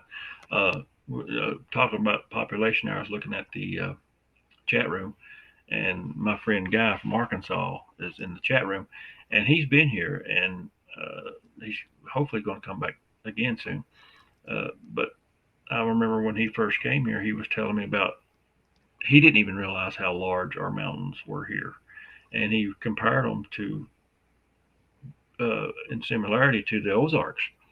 That they're very similar as far as size, and there's a like he says in the comment, there's a lack of people around here. Yeah, we got a few houses up this 8 Mile holler, but you go off the road, left or right, you got acres and acres and acres of nothing but forest land. Yeah, and that's the thing too, is that a lot of people don't realize it until you fly over. But and it's the same thing here, that all these towns and all these little small towns are built, right beside a river, but completely surrounded. Everything around it is very thick woods. Yes, we have our towns, but outside of that, it's not. You've got a highway, but the rest is all wilderness. It's not. People think it's the way, when they look out their window and they see all kinds of neighbors around. Hmm. Drive 10 minutes that way, or that way, and there are no neighbors. Well, see, that brings up also the point of game camera, using game cams to catch images of Bigfoot. It's just too vast. You got with a game cam, you got such a narrow view and field of view compared to the whole mountainside. You're so many feet and so wide, and that's all you're getting. So just it's like a needle in the. I always called it the needle in the haystack theory is what I always called it with a game cam, which I have caught a picture of a Bigfoot on a game cam. I actually got his. It's the same one where a lot of those structures came from. I actually got his a plaster cast of his foot, stood in the same spot he stood, and all that kind of stuff. But it was just a random random thing because I know he was traveling through there. That's why I put the game camera up. I actually put it up on a tree right where his tracks went right by the tree. So uh, luck, maybe dumb luck. Can they see the IR? I don't know. Uh, maybe, maybe not. I don't know. Can they Trying to smell the flag? explain the thing with game cams and Bigfoot. Well, they can smell this, they can hear that, and Yeah. we don't really know what it was, and we don't know why, but for some reason. Just, I think it's just the area is just too vast. Uh,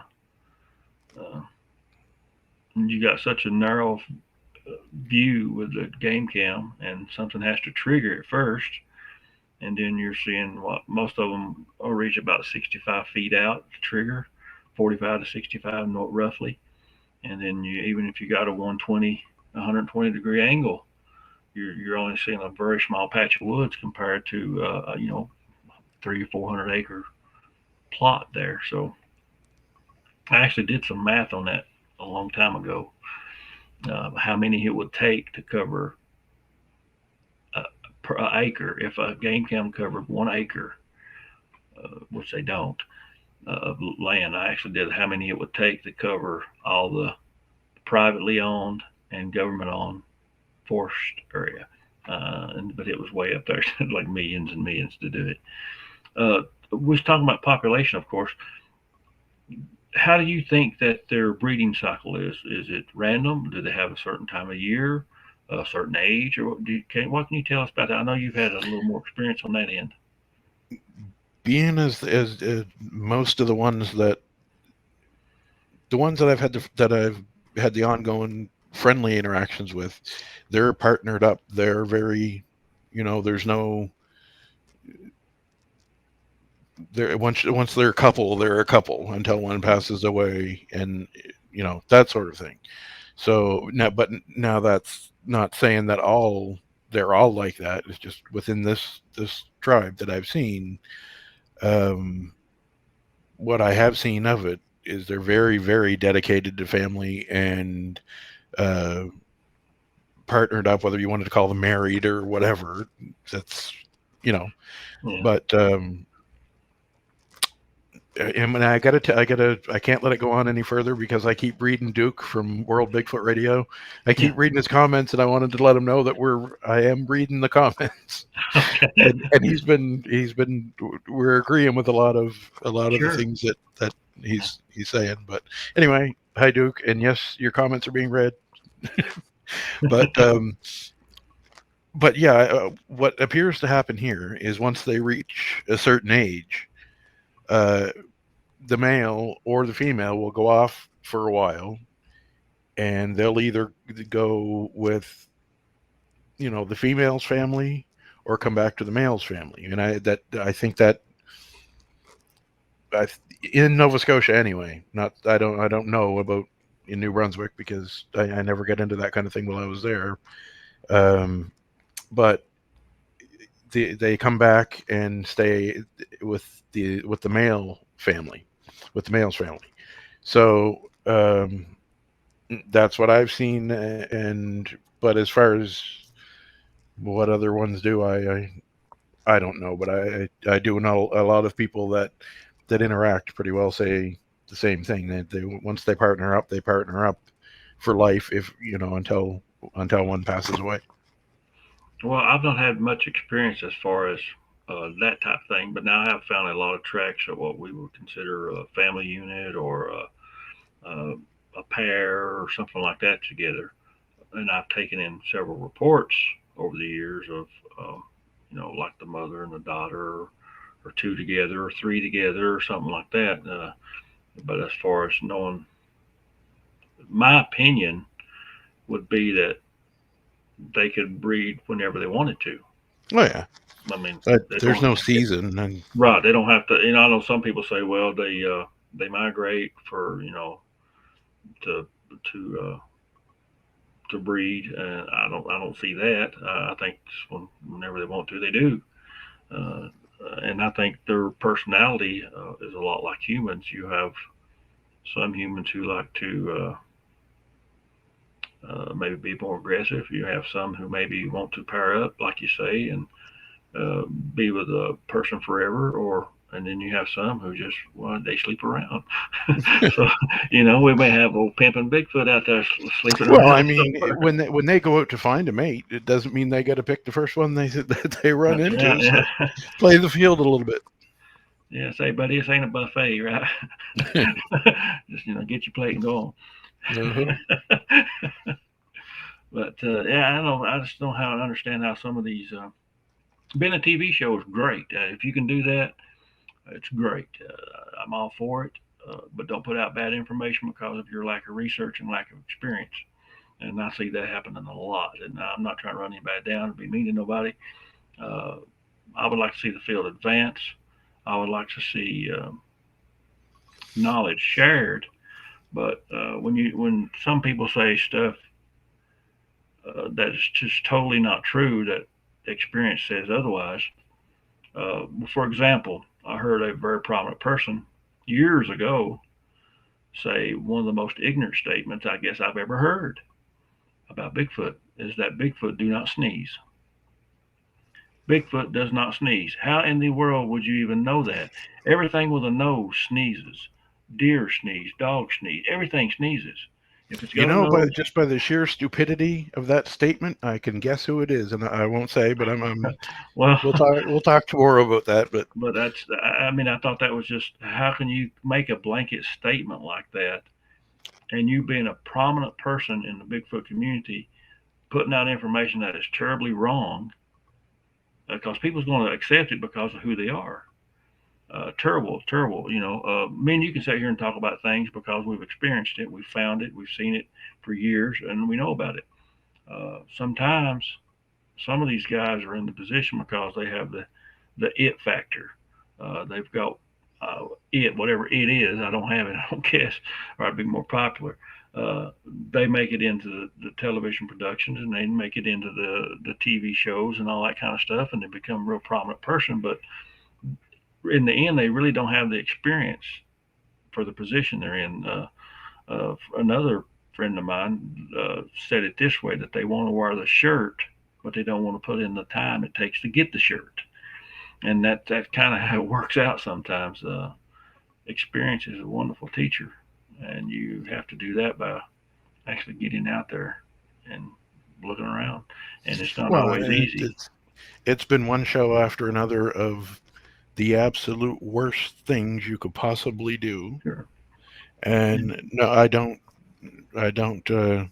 The only benefit that I have seen out of those shows, and I don't know if we're keeping that under wraps or not about the university thing there. I don't know. That's we did. I don't care to tell about it. We did Me and Leo both participated in a university study out of the United Kingdom on Bigfoot. Uh, we had to do a pretty extensive interview, or I did. I guess you did too. I don't know. We did them separately, but it's a very accredited university study out of England on the subject of Bigfoot. So I don't. I was not under any NDA not to talk about it. No, actually, it was the opposite. They actually sent a thing to me that go ahead and talk about it if you want. It's the study's going to be called "Capturing Bigfoot." But I just didn't know if you wanted to talk about it or not. I, So I actually didn't remember the name of it, yeah, uh, it's "Capturing but Bigfoot." I'm glad they actually talked to people who, like me and you. I don't know who all else they talked to, but There's about 35 others, but uh, that's going to be, from what I understood, is going to be narrowed down. really, well, Yeah. I know me and you both have the actual on the ground experience, and uh, to me that means a lot. Some of my ideas I had at the first when I first started really researching Bigfoot, some of my ideas have changed over time because I've actually spent the time out in the woods. Uh, of course, when I first got into this, the big main theory was that Bigfoot was basically an ape. It was giganto and gigantopithecus. And of course, I thought, well, maybe so, maybe so. But as I researched over years and found things and heard things and seen things, no, it's not gigantopithecus or whatever you want to call it, gigantopithecus. Uh, it's not that. It's way too smart for a monkey. Uh, to me, there are. If I was going to, I like to just put them in the category of a primate, which covers a big broad spectrum. But if I had to narrow it down, they're more like a human than they are anything. I guess a hairy human. That would be my opinion of them. Well, Intelligent see, wise, and I was lucky because with my first encounter, that was very close, and I got to see very good facial detail and everything, and I knew that this monkey business was just that. I knew what I saw was no. This yeah, isn't a North American ape or a North American gorilla that's extremely likes to play hide and seek a lot. It's beyond that, and I agree. They're something very close to us, not us, but right. something very close to us. But just a lucky animal. No way, not a Well, chance. if you don't agree with some of them, that it's Gigantopithecus blackie or black eye, some of them call it. If you don't agree with them, they won't listen to you. They won't hear you because they've already put years into putting out that theory, and it's just not true. Yeah, And and now but the thing is, they've put years into chasing their own tail. that's true. When you are trying to track something like this, trying to track them like an animal and treat them like an animal, that's why they're not getting ahead in their research, and that's why they attack people who do get ahead. It's like, no, no, no, that can't be because they're just gorillas. Let the gorilla thing go because that's I Well, don't I like that we can get on here and talk and state opinions and not put that fact stamp on it, but I will right. put that fact stamp on one thing, and we're not dealing with a really smart gorilla. It's No, I far don't think. beyond that. Well, to me, I actually covered this in my book as well. There's not a whole lot of evidence of Gigantopithecus. Uh, you've got some bone fragments. You've got a part of a mandible, part of a jawbone. Uh, none of which was found in America that I know of. It was found in foreign countries. So to take a small bone fragment and turn it into a 10 foot tall uh, gorilla or whatever, it's kind of a stretch to me.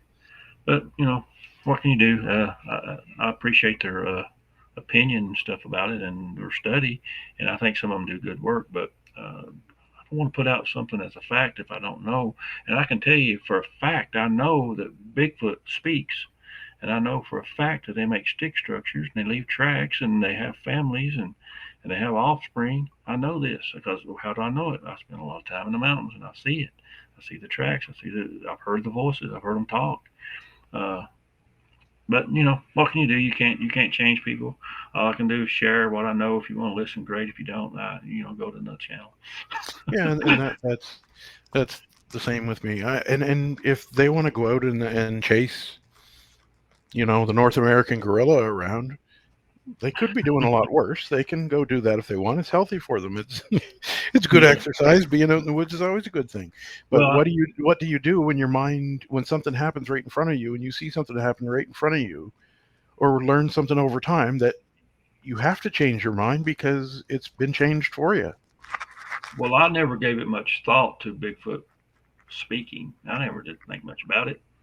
But when I heard it talking, um, that's that's kind of open. I thought, man, they're smart. Uh, it's not a bear grunting and or anything like that. It was speech. And since that time happened, I've had it happen several other times.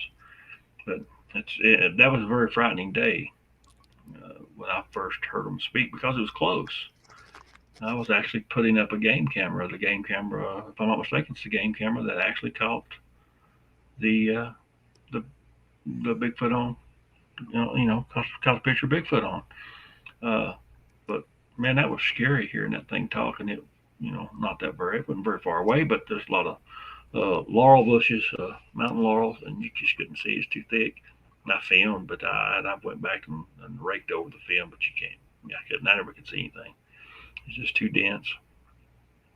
Yeah, and it was the same. I think the first time that I heard them speak in their language, um, I'm pretty sure the first time I was in a tent, and you hear talking in the woods. You wonder, is that Yeah. somebody around, or Well, that's what's me. I going thought on? this was my dad coming to check on me, but it wasn't. Because I left right out of that, partly because of fear and partly because I was done what I was doing, putting up the game camera and filming the tracks.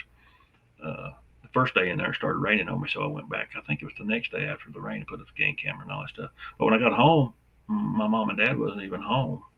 My dad did know where I was at because he was the one that had the sighting in that area, and that's kind of how I got in there. When he had the sighting, I was able to find the first tracks right where he said it crossed the road on both sides of the road. I found tracks on both sides, and so I backtracked it and I kind of had an idea to where I think it. Well, I still think it's where they stay. There's some cliffs back there, large cliff line, and without a doubt, there's probably some caves and some overhangs. Be easy for them. It's real hard to get to. So that's why I wanted to backtrack maybe to narrow down where they were, but it was just so far. I'm not actually ever went back there all the way, and I'd have to start early, and I might even have to stay all night. It's that far. No houses neither.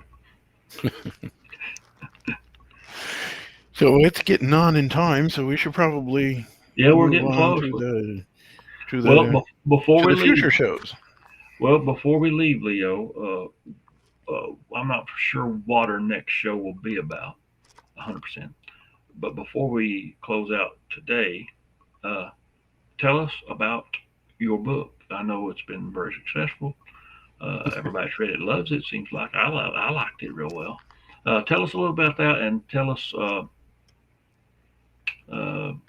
how long the book covers, how many months, weeks, years, or whatever it covers. Well, it covers from 1985 because even though I didn't know at the time that the rock throwing encounter was, I didn't know. Like I said, until I was 20, I didn't know anything about Bigfoot. So um, things that happened in 1985, as far as I'm concerned, but yet my mother, who actually thinks that they're demons. A lot of So, some people think that, yeah. oh yeah, and she's, it really frightened her bad. But she saw one in 1965, just 100, 150, 200 feet maybe from the brook where we had the rock throwing encounter, and I had my first face to face encounter. So it goes back that far, and to some older accounts from other people. But as far as my research that's in there would be from 97 on. Uh, a lot of things, there's enough left out for another two books, but I'm going to do one more and then that'll be that. But so yeah, it basically just chronicles the different things and why I changed my research from trying to track them like animals to switching over to gifting and things like that. And all of these things didn't just happen overnight. It took time to learn things the hard way, and not just in on this subject, but in life too. So it's I'm brutally honest in the book about things that the struggles that I had along the way, and um, how that affected my research and how research affected my personal life, because it does. You're Right. you're fortunate, and I'm very fortunate now uh, that Robin has her slight interest in that, and Becca just loves it. So, but that's not always the case. So it can interfere with your life. But so it's basically just it chronicles my research since then, and I had a lot of people ask why I didn't put anything in about the time that I got caught cussing and a little one mimicked me, and I promise that's going in the second book, but it wasn't. It was funny, but it wasn't one of the more important things that needed to be in there. So, but Well, it'll be in there. I have a hard time writing a book. What people may not realize, uh, even with films, I enjoy doing films, but what people may not realize is that by the time that book or that film actually reaches the market, it's unknown how many times I've either read it, watched it, or you go snowblind. Believe it or not, you go snowblind to eras. I know a lot. I'm not a very. I'm not even very. Be honest with you, I'm not even that well educated, uh, and I make a lot of spelling errors. I never was a good speller, uh, and I try to correct what I can. My sentence structure is not very well, not very good. But one thing that is good about me is that I'm honest. And while I may not have the penmanship of somebody who graduated Harvard, I do have the honesty that you'll find, a down to earth person, and you will understand what I write. But if errors slip through, some of it's because you deal with the project for so long, you go snowblind to it, and things slip through. Uh, Now that I work with other people's manuscripts and films, uh, I can catch some of their errors because I'm not looking at it as much. I'm going through it maybe one, two, three times. Whereas if it was my book, I may go through it 25 times, 30 times, 50 times. And so you just kind of gloss right over it and go on. So I'll take honesty or big fancy words any day. Uh, as long as I understand what you're trying to convey to me, uh, I think that's the most important. Just like with your book, Leo, I thought it was. I enjoyed reading it. I thought it was easy to read, and surprisingly, I didn't see no spelling errors in it or anything. That's because I did the same thing that you do, and that's. But what I did do several times is I would leave. I would know what I would get into one encounter or one situation, and I'd be typing it out and everything like that, and I'd read it over, and I'd read it as if I had typed it the correct way. Go back and look at it a third or a fourth time, and how did I miss that word? Well, because my head knew what I wanted to say Yeah, and was reading it as if it was there. But it is not an easy process no, it's not. And because what you to can me, keep going off in other directions so easy. one of the worst things for me is that I hate doing, and I do it sometimes, is typing something out and I leave a word out because my brain's actually moved to past that Hmm. word and I don't Yep. type it. So, but sometimes I catch it. Sometimes it's months later I catch it, but sometimes I never catch it. But I feel like my work would be more appreciated when I'm dead. if that makes any sense. But I don't plan on dying anytime soon. But who knows? Yeah, don't do that. I plan on trying to hang on for at least a few more days. At least. At least a few more days. Hang around another week or two just to see how the show did. See how it goes. Yeah, see if anybody liked it. So we've we've Hey, Joe. I appreciate it, guy. We've had quite a few people consistently on all night. So the good part is that uh, the show will be available for people to watch later. So you can laugh at our eras and our faces and my big nose and all that stuff, if you want to. But it's okay with me. Uh, But what I'm really looking forward to. I mean, tonight was our first show. sure. There was going to be some hiccups and stuff like that, but what I'm really looking forward to is we're going into cryptids, UFOs, Oh yeah. the true crime. We're covering it. We're going to be covering everything, Everything. and Now I really like the missing person stuff. yeah, I did I'm not just plugging my crap. I did a film on Dennis Martin, which I've been interested in the case for a long, long time. Uh, Probably before somebody who was much more popular than I even talked about it. Really, no, uh, not probably. You were. I remember. I've been interested in it for a very long time. Mhm. Uh, so missing person cases have a special interest for me. We have a local missing person case that I hope we do a show on. I have to look for this person, and I've looked for this person since for the last couple of years, uh, grave or whatever. Closure to a family of a missing person is important to me. If I got the means to help, I'll try to. I'm fairly good in the woods at not getting lost and uh, tracking and things like that. Uh, Joe, we posted it, bro.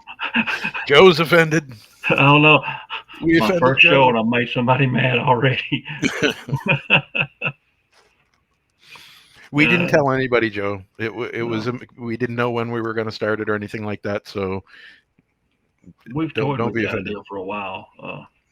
My time, uh, my time is kind of limited, I guess you could say, and it took me some time to find the software I wanted to use and to fool around with it enough to understand how to use it to maybe even do a show. And I still flubbed it up tonight. But I promise I'll make new mistakes next week.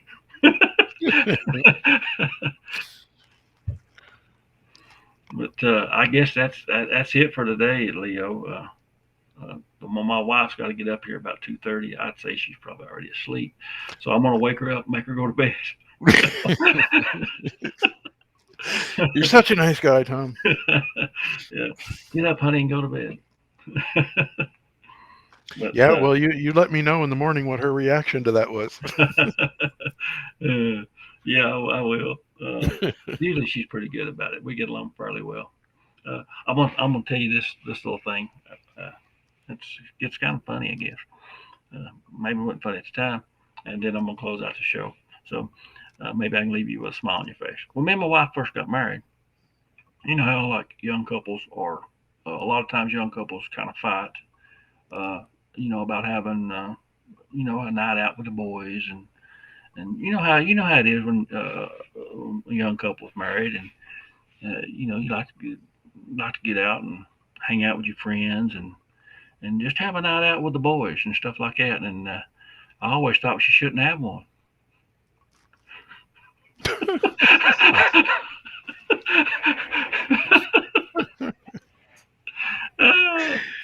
And on that note, folks, Nah, she's been a good wife. I'll say that. We get along pretty good. The first 6 months we about killed each other. Really, no kidding. The first 6 months we did, but we fought pretty good. But since then, it's been all right. There's a filling out process. so it took you 6 months to learn, didn't it? That's right. Yeah, that's. I just fell in line. Yep. But it's a different world when you get married, and I know this is totally, hey, it's just totally random, I guess. Marriage counseling advice. It's really different when you first get married. Some people say that the first year is the hardest, but the first 6 months, man, was killer on me and her too. There's a filling out process, even though we had dated for a year and talked a lot.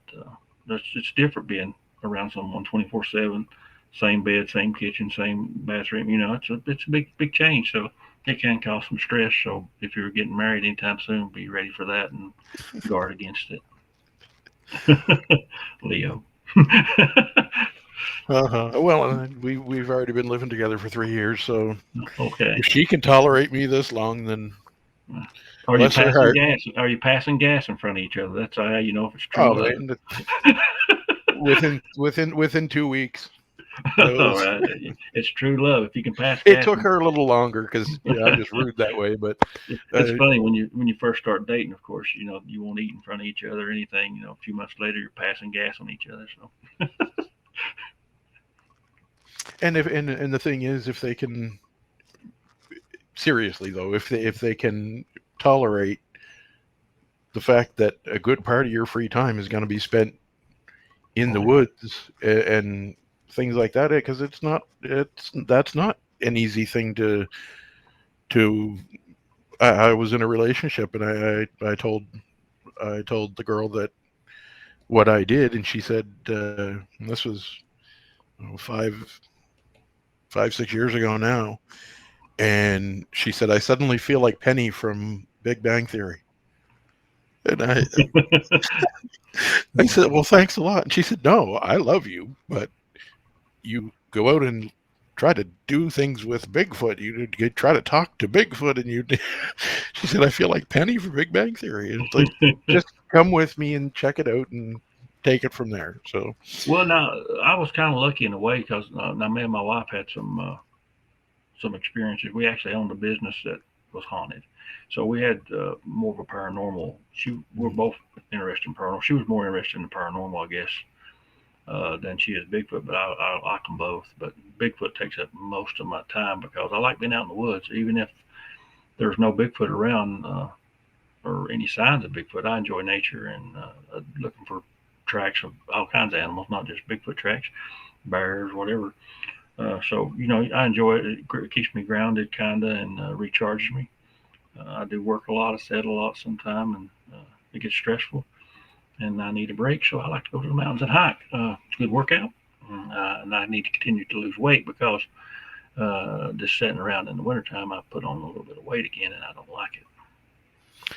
man, look at the face on me. I gained 40 pounds of the 60. Well, I gained 60 pounds, lost 20 of it, but I'm still carrying 40 extra pounds compared to just a couple of years ago because Wow.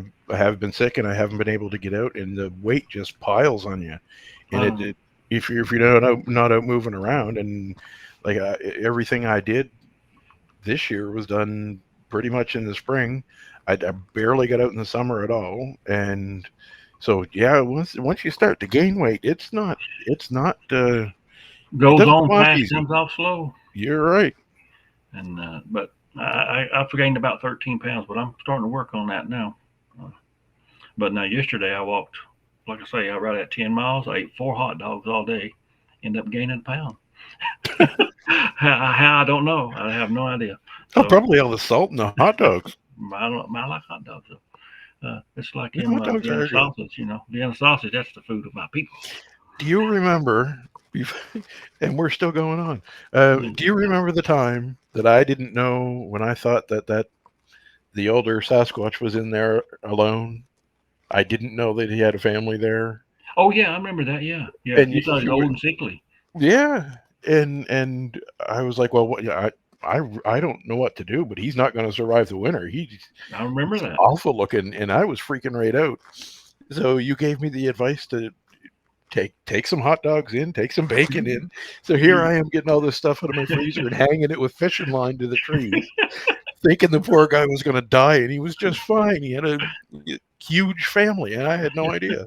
But Tom sends me out in the woods give him to hang something. hot dogs from the trees. Feed the guy. uh, Yeah. speaking of gifting, we'll go just a few more minutes. Speaking of gifting, I found out that Bigfoot really likes apples. That's something I find that they seem to like. And peanut butter, they seem to like it pretty good. But the thing with peanut butter, if you're not careful, you'll get bears, and they'll mess everything up. Take a dump on your gifting area. I had that happen to me. A bear took a big dump right on my gifting.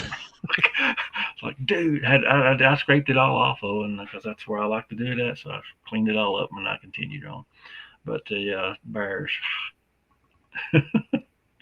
Yeah, and I did the same thing with salmon and tuna at first. I was getting canned salmon and fresh salmon too at times, and canned tuna, and that it was bringing the bears around like crazy. So that's when I switched to basically apples, pears, and maybe a little trinket from the dollar store, fresh fruit and stuff like that. But the one oh thing yeah, I found they love apples and things like that. one thing I found out that the ones in my area don't really like is oranges. Uh, the oranges laid there and basically just rotted away. I took some over recently. Well, the other yesterday. Uh, but only took one orange and I cut it in half, see if that would make a difference. I didn't cut them in half before, and they just not interested. Something had ate about a quarter of one, and the rest of them just laid there. But the apples, the big pile of apples, they were all gone. But I've had a lot of weird stuff happen in the gifting area, which I've not really shared. A few things I've shared in the members only section of the YouTube channel. I've shared some pictures and a few things with you, privately, but I've not shared a whole lot publicly. I might use some of it in a future film or YouTube project or something like that, but I'm going to stay with the gifting, even though I've not had a whole lot of success yet. I've had some weird stuff happen. Man, you say that, but you don't. You have no idea how far you've come in the amount of time that you've been doing it, like seriously doing it. Yeah, I've I really mean, been seriously it doing it took about me, a year. yeah, and I mean, it took me 4 to even get that first I clear, can't wait that clear long. visual. I But can't wait till. oh, you're not though. But you're way ahead of me as far as time right now because you've got them taking the gifts, you've got tracks, you've Mhm. got them taking things that you put on there and moving them to another place, Yep. moving them back. So you're And some stuff's still gone. Some stuff they took and it's never came back, and it's been months. And then some stuff they would take and it'd be gone 2 or 3 months and come back. well, and Really? I had that happen with a pot. They had my pot for 3 months, not my pot, but pot that you cook with, Kettle. and yeah. Well, anyway, and they brought it back and left it on the at the end of the game trail rather than just at the gifting. It was a board that I had nailed into a tree, and that went missing for like 3 months. And then when they brought it back, they left it on the game trail with a little X on it. So that's another.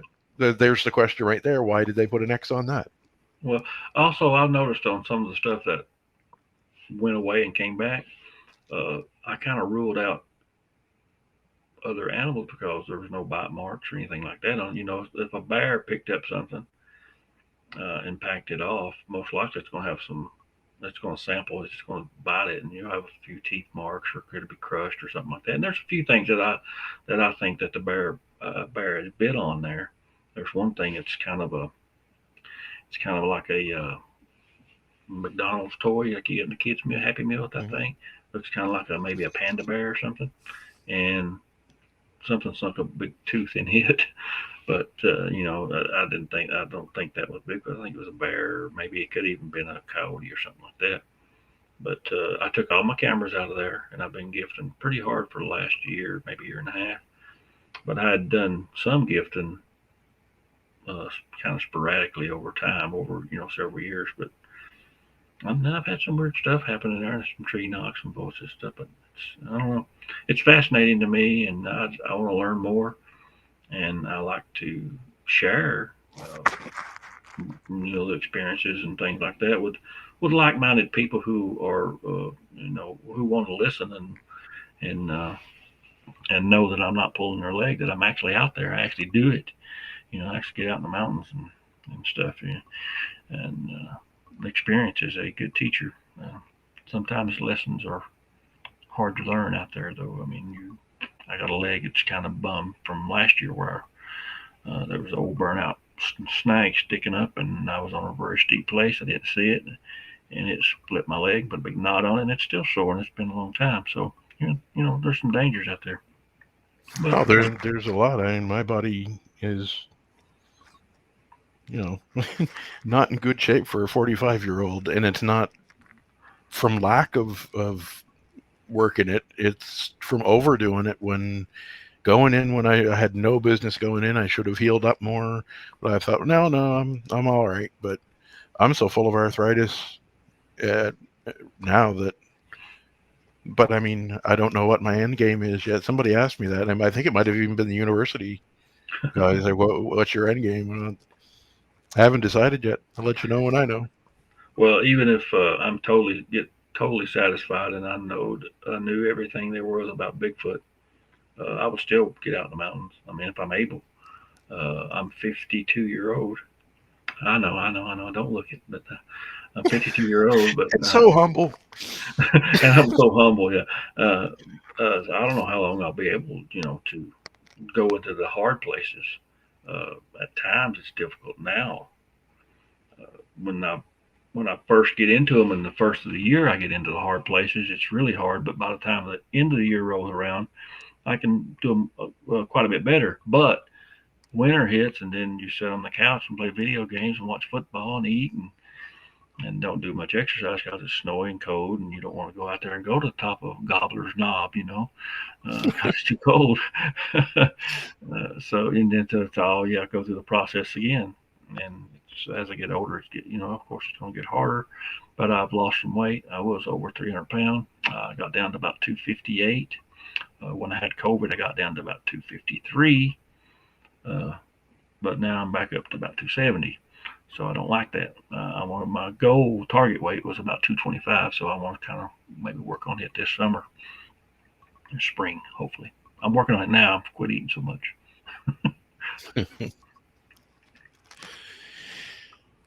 So I don't think that went too bad for our No, first show. no. I get a little nervous because I'm not a very good speaker. I'm not much to look at. I get a little bit nervous, especially having to deal also with the behind the scenes stuff. Uh, I get a little flustered sometimes with that, but I think everything went okay. I appreciate everybody that did tune in and that has watched. Hope you got something out of the show that you enjoyed it, but you also learned something new, learned something in a little more detail. I know a lot of the Bigfoot researchers know about Bigfoot structures and they've seen Bigfoot structures, and I hope that maybe Leo and I was able to give you more information about what we've experienced and what we've seen, and it helps them in their research. Right? You agree with me? No, I completely disagree with that. I don't want anybody to learn anything. People suck. Yeah. But no, yeah, and that's the thing. I think the biggest problem that the Bigfoot world has is rather than people, we already know about the people that are in places they really should not be, as far as on TV and stuff like that. It tends to be the wrong people, but if enough of us can put differences aside and compare notes, we're all going to learn. But there doesn't seem to be that many people that are willing to do that. But that's why we So have this show. That's what we're going to do. that's right. And they just made me aware of something in the chat. We got some kind of Arabic Yeah, chat I bot saw in that. here. I don't know how to get rid of it, to be honest with you, because I'm not that familiar with this software. Uh, I can show it on the stream if you want to see the. You know, I don't speak noodle, so I don't have no idea what it's saying. So I guess I have to go to the page and whatever to get rid of it. I'll figure that out though. That's the learning curve, folks. But like I say, we'll appreciate everybody tuning in, and look for the next show. We'll get the planning hit and advertise it, and because we can't leave Joe out. Joe's got to know about it. Remember that. Joe's got to know. But I guess that's it for now, and we'll just have to wait and see How many people unfriend us after that? All right, Leo. Wave and tell All right. everybody bye. All right, buddy. You guys, thanks for joining us. Enjoy the rest of your evening, and I will talk to you probably in the morning there, Tom. Yep. Yep. Probably so. All right, Leo. Have a good night, man. You too, buddy. All right, folks. That's it. We appreciate you guys, and we will see you next time.